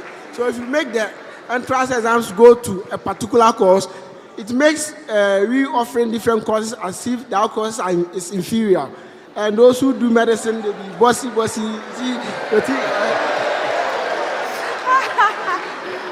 Okay, so I want to know why. I want to know why. Natural so if, resources not doing. If they are offering entrance exams for all the courses, fine. But choosing a particular course to write entrance exams because they are going to deal with women. Architects also build house for women, so it should be general. Natural resource too would need an entrance exams. Thank you very much. I'm sure they would answer that. Thank you. Bishop, would you want to take that? Yes, please. I think that it depends on how you yourself project the program that you have been given. The medical school decides that they have so many applicants and that for them to choose certain students, they want to see whether you have a certain orientation that will help you to become a medical officer at the long run. But I don't think that anybody should look at him or herself as inferior whilst he's here taking a particular course. It depends on how you project your course. You have all kinds of associations and so on, and you do all those kinds of things. But if you see a medical student or somebody who is reading law, and you think that that kind of attitude, and there are a lot of people outside who will say that you are doing this course, what are you going to use it for? Please be proud of what you have chosen or what you have been given and do the best out of it and become the best agriculturist or natural person or whatever that you want to become. And let the medical people or the engineers and the architects also do what they are doing. The fact that somebody did medicine and you did something that is not medicine doesn't mean that that person will become a success in life and you will become a failure. It depends on the attitude with which you approach the program that you have been given. So do the best that you can and project what you are doing as something that will help you in future. Please don't look down your own program because somebody is doing medicine and you are not doing that same course. Okay. Thank you, Bishop. Samalet, what do you want to add? Yeah. I think sometimes some of these things, we the students do it ourselves. Because when you go to University of Ghana, the School of Drama or the School of what used to be called, the students called it dondology. Dondology, yeah. You understand what I'm saying? Playing down on it. So if you do this among yourself, what do you expect to be done to you? They have one here, sociology. They said that they're there. You see? So then they say they're there. You see? So that is between, sometimes you yourselves, you do it. You the students, you do it. You make some of the court feel inferior. But you have to hold your chest high, no matter what it is. Even if it's, well, I'll mention whatever it is. But if whatever costs, well, even if it is dry cleaning, you have to hold it high. Right. If it's dry cleaning course you had here, you have to hold the signs of dry cleaning course. You have to hold it high. Because if it's not your dress, if it's not your cleaning, the doctor will not have a white shirt to wear. You understand? So you have to hold your course high. Otherwise, people will look down on it. And then between yourself to see the other person as also doing something important. Don't see that, or this person, or yet dondology. It's not important. It's, that kind of thing. So between you yourselves, you have to make sure you raise the the esteem of the course or whatever it is. Otherwise, you'll be looking down on yourselves from time to time. Okay. Thank you, Mr. Mallet. Gentlemen, please go ahead. Please, good evening. Good evening. I am Owusu Daniel, reading Bachelor of Fine Arts and Cultural Practice. So my question is, I have two questions, and the first one is best for Mr. Zab to answer, and the next one will be best for Reverend Prof. Osei to answer. So the first one goes like, as an artist, I love drawing and also I love to sing. And in my community, I would love to or wish that one day I'll be acknowledged as the best artist or as a legend. And talking about opportunities, opportunity is either created or, provided. So opportunities can come across within the two. So I want to ask if when opportunity pops up, which one is best for me to choose as a career that could probably help me in the future? And my second question is... Go ahead. Go ahead. My second question is about within the university campus, the society. When we came, we were told that we should connect. So about connecting, we have so much clubs, social clubs on campus. So I want to ask the one which is best for me that could shape me in my life. Okay. Thank you. Mr. Mallet. I think the first question, if you can help me with it. Okay, so the first question, he said that he's reading finance. Yes. But he can draw. Mm-hmm. And he also has interest in becoming an artist and someday being, I don't know whether I heard celebrity or a legend. So he wants to know how he can birth that. Oh, he's invited. It's a tough arena. If you can come. But don't leave your course. Don't leave the finance. Once you have the finance you are doing, finish it. The point is that finish, don't be a dropout.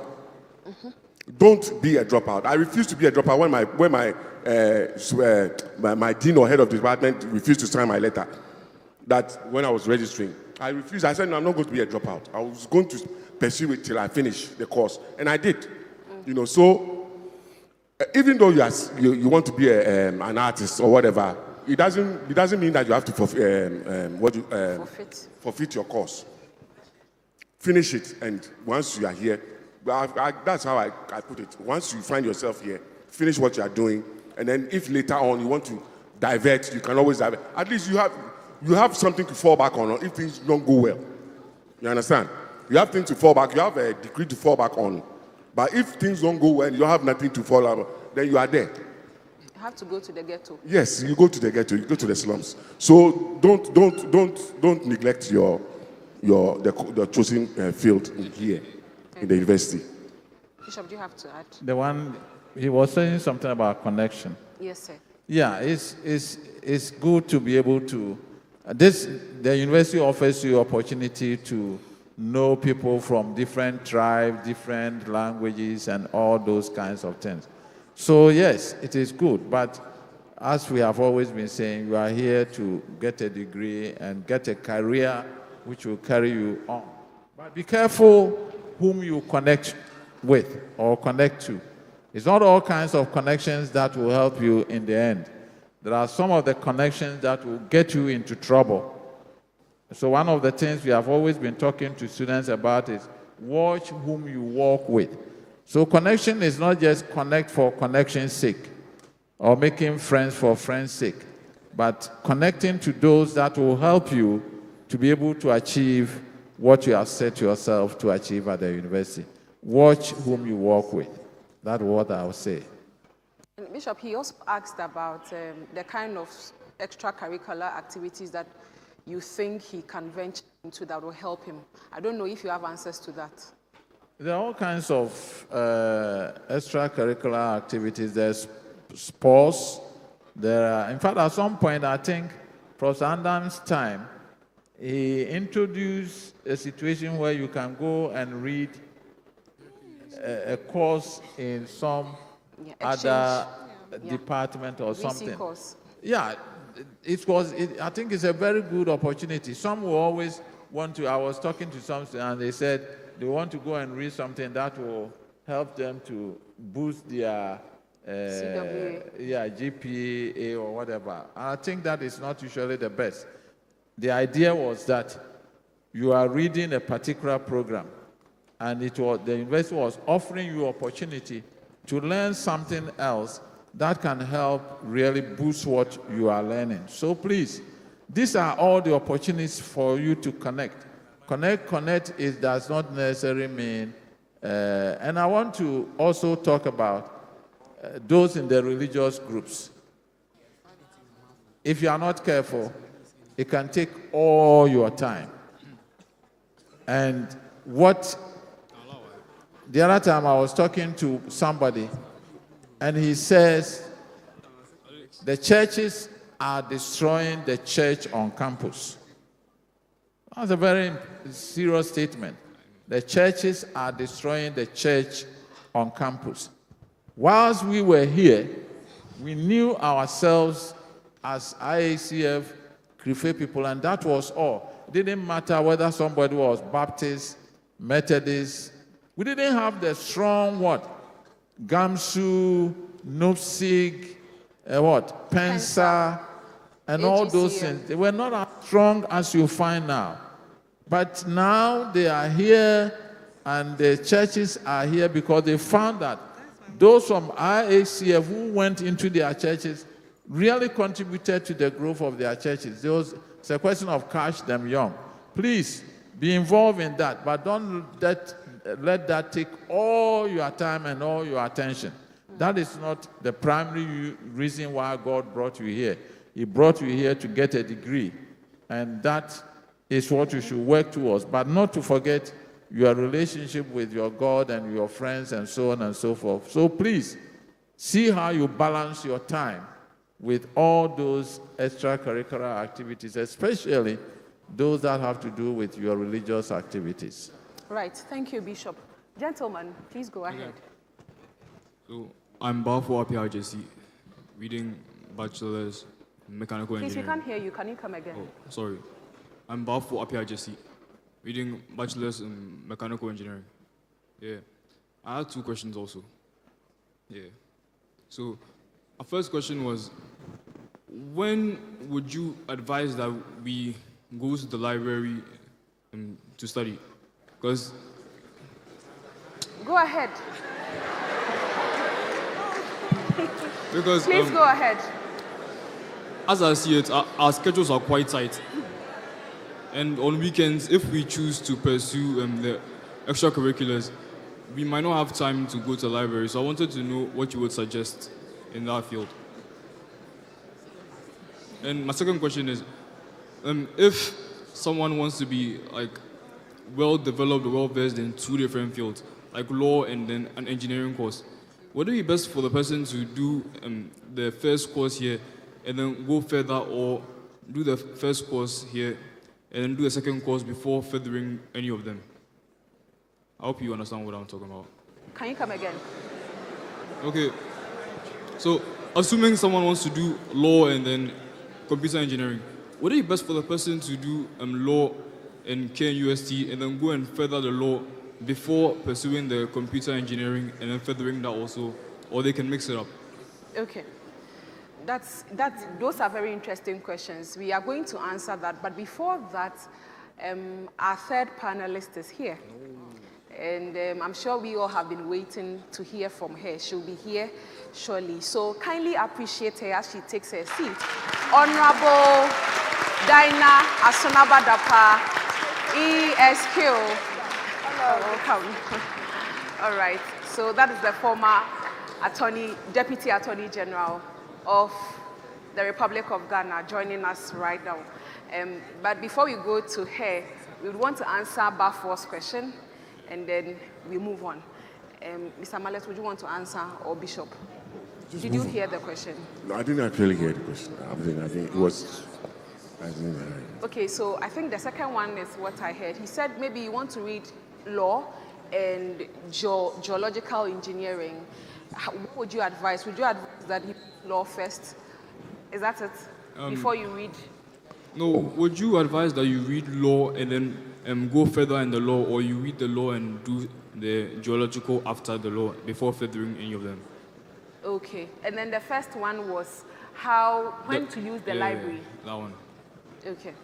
Well, actually, I don't actually, to be honest with you, I don't think I have an answer to that. Whether you do geology or you do whatever first, that's up to you. Okay. It's up to what your capacity can take. At the end of the day, it's what you can do. It doesn't matter which comes first, whether the cat comes first, or whether the chicken comes first or the egg comes first. It doesn't matter. At the end of the day, there's a meal. Then there's a meal, either egg or chicken or whatever. You understand?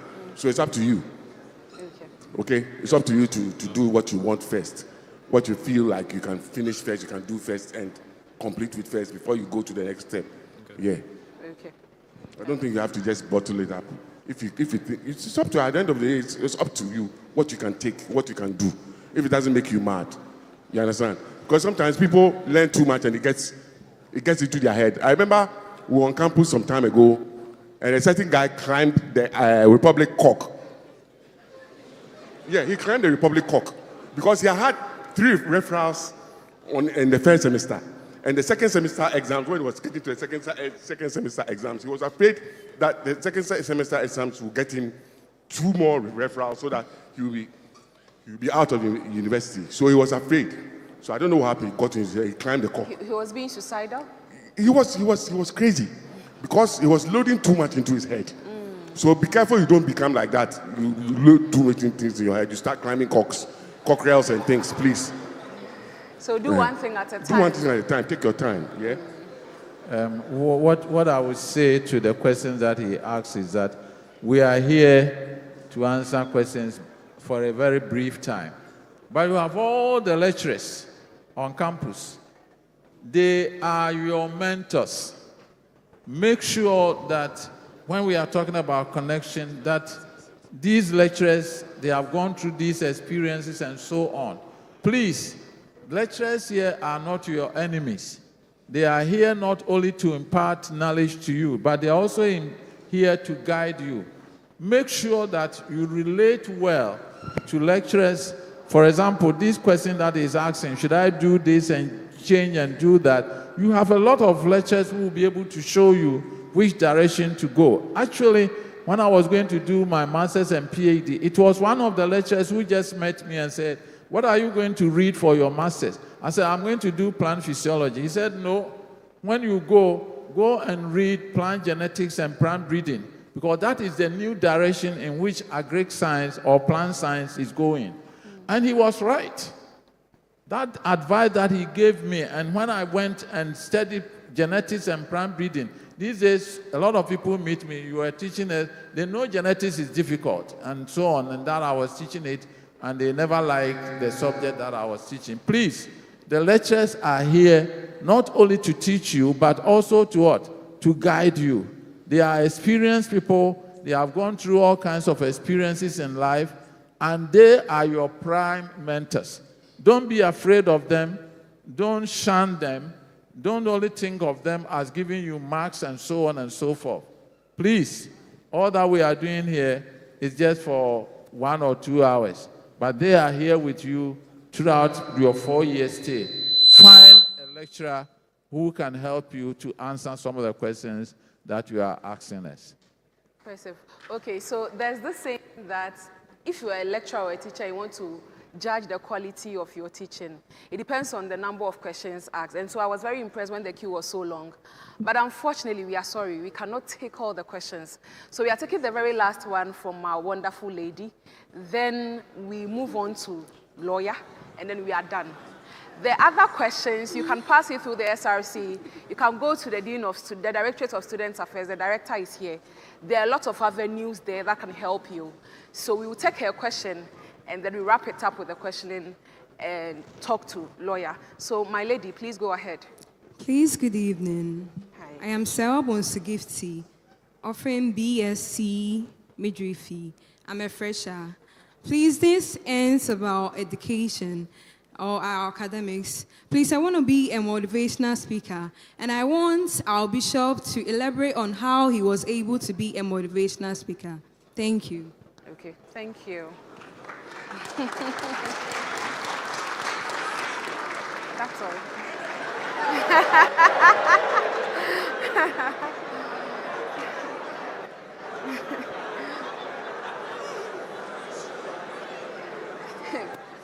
Well, thank you very much. I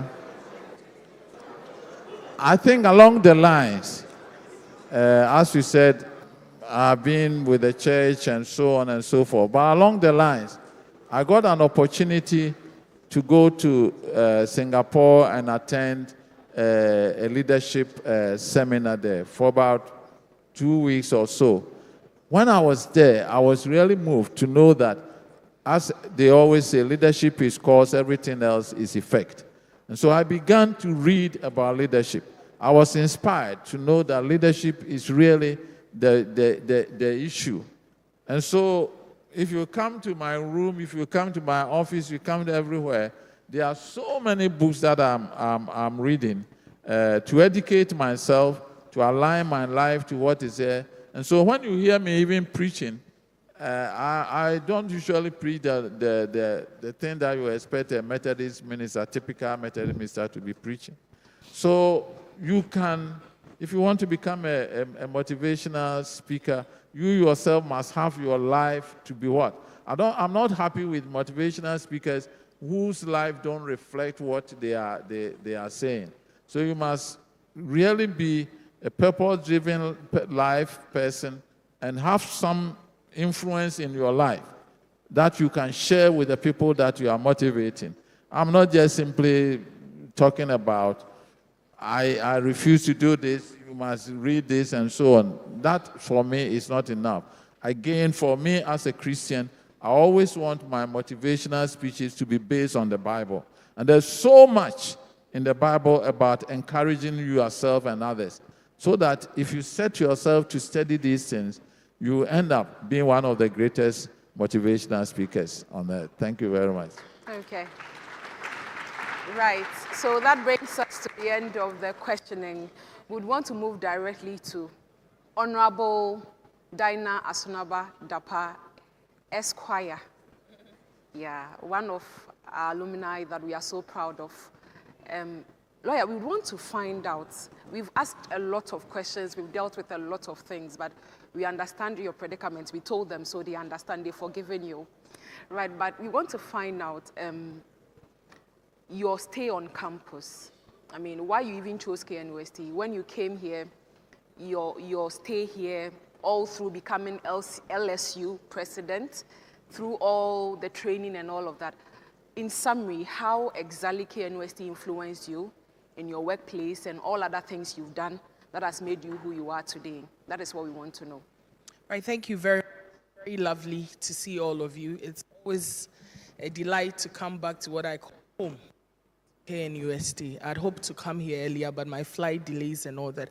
But basically, to start off by saying that I believe that KNUST now, as a new step in your life, presents an opportunity for all of you, each and every one of you here, with a blank sheet to rewrite your life. And by that, what do I mean? You have all come here from different schools. I came from Wesley Girls to KNUST. I had mates who came from APAM. I had mates who came from grade A school, grade B school, grade C school. At this point, it doesn't matter. We've all been given a new clean sheet to rewrite our life story, and it begins from here. And I'll tell you what, people will remember you out there, because a tertiary institution, KNUST, from here presents you the opportunity to go into the market. People will remember you in the market because when we were in school, he was a sharp guy. When we were in school, she was a person of integrity. When we were in school, she was an efficient person. And so if I'm looking for somebody, and I believe you may have talked about networking, so forget where you are coming from. From here, we've all been given a new sheet to rewrite our life story. It doesn't matter where you came from, whether you are fee paying or you are regular paying, or you came from a grade C school or grade B school. this is an opportunity, and I present all of you to use this opportunity to rewrite the story. From here, people even remember that you came from a grade C school. They'll remember that you were this kind of person, you stood for this principle while in KNUST. And so why saying that? Why did I choose KNUST? I've always wanted to be a lawyer. Perhaps it ties into the question about whether I should do this or you really need to. You may not get it right, but at least you know that you have an interest for a particular area. I have always, when I was 4 years, I've always wanted to be a lawyer. And when I finished Wesley Girls, thankfully, KNUST had introduced the SSS program for law. University of Ghana was offering the postgraduate law program. And so I felt, look, I knew what I wanted to be. You may not always get it right, but I knew that I wanted to be a lawyer, and so I applied. And those of you who are here, some lecturers are here, we were the second batch of the KNUST program. What did it mean? It means we didn't even have classrooms of our own. We were at the commercial area. I've seen some new buildings have sprung up.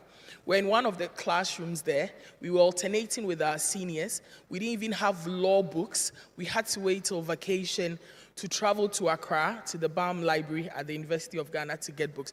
I'm saying all of that because it imbibed in us some sense of tenacity. The law students at KNUST, particularly the first, second, third batches, it imbibed in us some level of resilience and tenacity. And so can you imagine when we passed and we went to law school, Makola, what we call Makola in Accra. Now the books are with us. Previously, we have to travel. So what else did we have to do but to study as much as we can? And believe you me, the tech students were topping when we went to law school, my time at Makola. So KNUST taught me a lot of things. It taught me a lot of resilience. It taught me a lot of tenacity. And also, I had the opportunity, and I believe you may have spoken about it, to network. In fact, I used to be called an honorary member of the School of Medicine because my roommate was with the medical school. I made sure I interacted with them. I was attending their dinner. Oh, that's my graduation day, sorry. I interacted with them. I had a family friend. I'm not saying be stuck up and just not have a social life, but you need to balance it because it is these networks that you establish, these very healthy networks that you establish here on campus, which will take you far. I had a family friend who was one of the leaders at Katanga. So I remember most of the Katanga programs where the artists came. I was at the front seat. I had the privilege of, because my cousin was one of the leaders, I've forgotten how they called them, yet to be there. And so there was that whole sense of KNUST. Beside the social aspect was that spirit of tenure, particularly for us, the law students. I think, so much credit goes to our founding in Reverend Professor Ofori Amankwa, and one of our lecturers who passed on, Mr. Amankwa. He used to drag all of us to the new site where the law faculty is now. They were now building it to tell us and inspire us that this will be your law faculty. And we're looking forward to it. We're hopeful, to make that mark. KNUST, for me, presented a mixed array of a very healthy academic, pursuits, as well as social networking. I was at Queen's Hall, but I used to stay at Gaza, the Banjul court. Mm-hmm. I remember all of that. And I know you may have talked about it. And there was that spirit of communal pursuit to succeed together, particularly at the law faculty. I know you may have mentioned it. For the law students in particular, you cannot study the cause on your own. You cannot be reading all those 100 cases on your own within a week. You need to have very healthy, steady group mates. I used to joke about it that if a group mate is not being serious, change the location where you meet because he can't drag all of you back. You need to have very serious-minded people to be in your study groups. So KNUST, for me, it was a very balanced salad of virtues that I had. Of course, I will not lie to you. I cried most of the time, and you will cry. Even if you, in fact, if you don't cry sometimes, it means you are not doing something right. Sometimes my parents, I was brought up in Kumasi. Sometimes I would cry. I would think that the law course is just too much for me. I can't do it. I'll cry home. I'll be crying with tears rolling down my cheeks in the car all the way to Patase. I'll get there, and I'm wrapping up, and that will be the message I have for you. I'll get home, then my father will look at me with tears streaming down my eyes. He'll make sure we eat my favorite food, fufu, and then he will sit me down. Then he will tell me, "Do you remember this, my friend?" I said, "Yes." He said, when we were in school, he wasn't good at all. He's now a lawyer. Do you remember this one too? I said, yes. Hey, he didn't do well. He's now a lawyer. By the time I realized I've wiped my tears and I'm on my way back to campus, what was the message? It is going to be difficult along the line, but it is doable because some people have done it before you. And so there's absolutely no excuse why you cannot do it. I hope this sets the tone, and I'm happy to talk more on this. Thank you very much. Thank you, lawyer.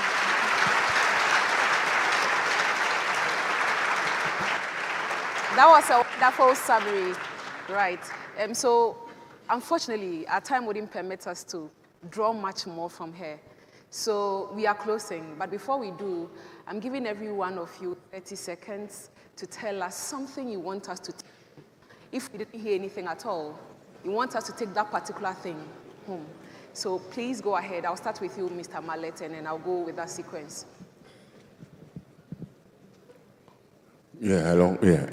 Yeah, please, 30 seconds, all I can tell you is just the same thing I've been saying over and over again since we got here, is to stick with what you have, what you've been given to do, and what you want to do here. Make sure your name is written here. Make sure they write your name. So-and-so was here. Not just writing it, but make sure it's written and etched in golden colors. You know, come up with success in everything you do. Don't relent. Stick with what you have and work hard. You will make it. Certainly, you come out. Like I said, you make some people proud and you make others jealous. Just do it. Nike, just do it. You do it, yeah. Okay, so you make some people proud and you make others jealous. So just do it. That's from Mr. Mallet. Bishop.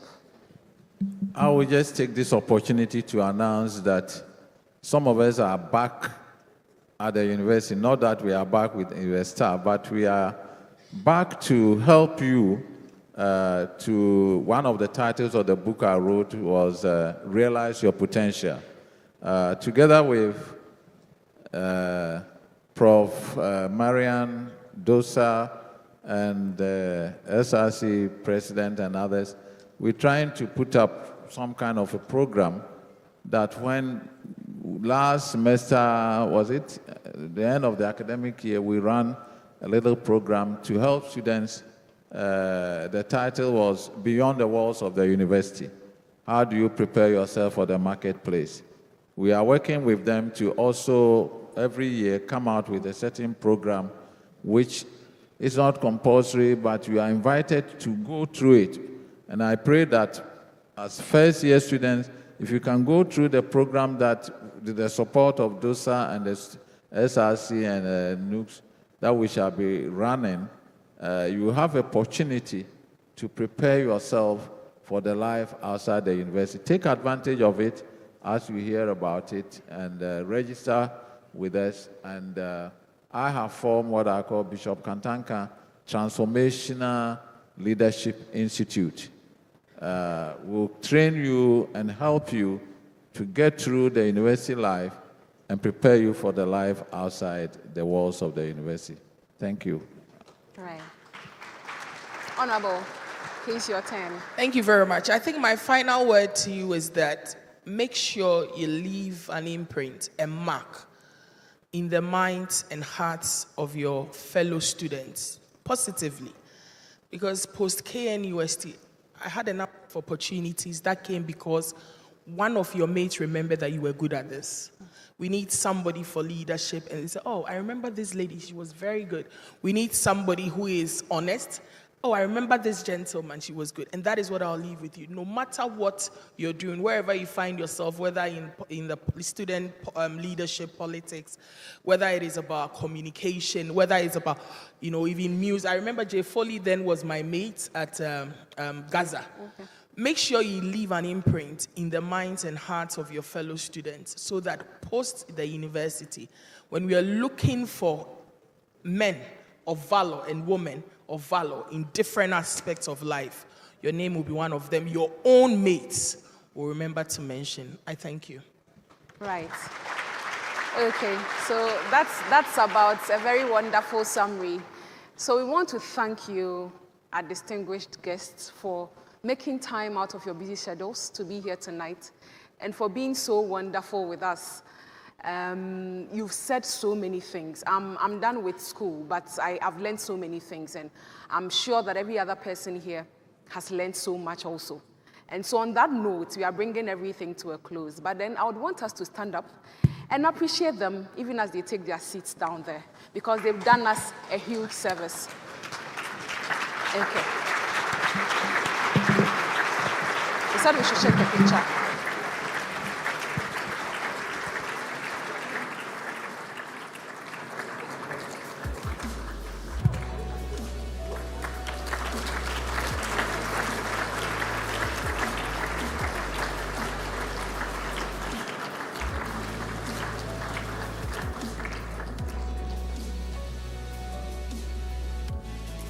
We'll have an interactive session, so please. No, you meet with them, not.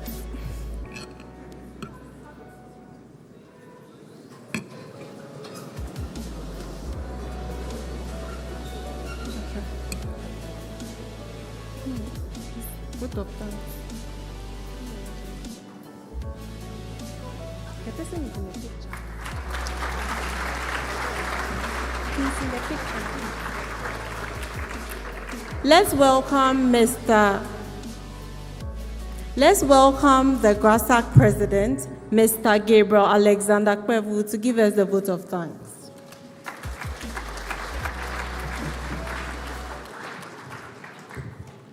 Thank you. Good evening, everyone. I think this is one of the jobs that normally is done by our ladies, who are normally give a beautiful voice when it comes to vote of thanks. But today I'm here to do this on behalf of our beautiful ladies. First of all, I would like to thank the Almighty God for seeing us from the planning, preparation to this program to this very end. It has not been easy, but the grace has been wonderful to us. I would like to also thank our distinguished guests for availing themselves, traveling all the way from a very long journey to be here with us. We thank them for inspiring experience they have shared with us, their journey through school life to their professional development. I also like to thank our organizers, director, and all the stakeholders of KNUST for making themselves available to support the student community and make this program a wonderful one. And I also like to thank all of you for making time of your busy schedule to be here. And we have learned a lot has been said to us. I personally learned a lot because I'm here as a student and also as alumni of this university. So all the experience that I've shared with you as you prepare to start your journey as a student from KNUST, either a fresher or a first year or a postgraduate student, do your best to transform the experience you have gained here. We have a wonderful system available through Director of Student Affairs. We have counseling people around. We have also hall tutors around. So those who are having other questions regarding what to start, where to go, try to visit the DOSA office. So once again, thank you everyone. Thank the alumni department for also coordinating this program.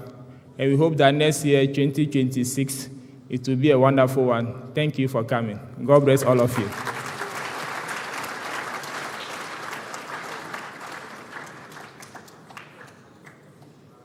Thank you, Mr. President. May we call Mr. Evans Owusu, GAMSU Vice Chairman, to give us the closing prayer.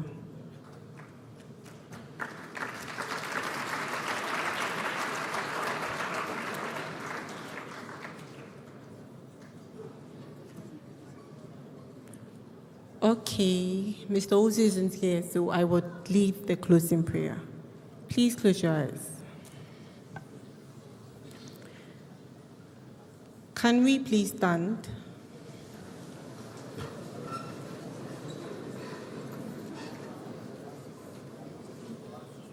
Okay. Heavenly Father, we thank you for today. We thank you for making this program a success. We thank you for giving us the opportunity to accomplish whatever we set out to accomplish. As we are leaving here, we pray commenting everybody who made it their time to come and participate in this program into your care. Please lead them safely to their destinations. We also pray that whatever we've learned here, we wouldn't leave it here, but we'll take it as a mantle and practice it wherever we go. This and many others we ask through Christ our Lord. In Jesus' name we pray thanksgiving. Amen. You may sit. Please relax. We've come to the climax of the event. So the next session is going to be photography. The dignitaries will take pictures. Then the students who want to take pictures with the dignitaries, you also do some. And a quick announcement. There are buses available to take you to and fro to your destinations. Those who want to join the university choir after here, you can go and see them and write your names.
So if you want to take pictures, you can go and take pictures with the dignitaries. If you want to have an interactive section, you can ask them the questions you want. But we are done and there are buses available. Thank you.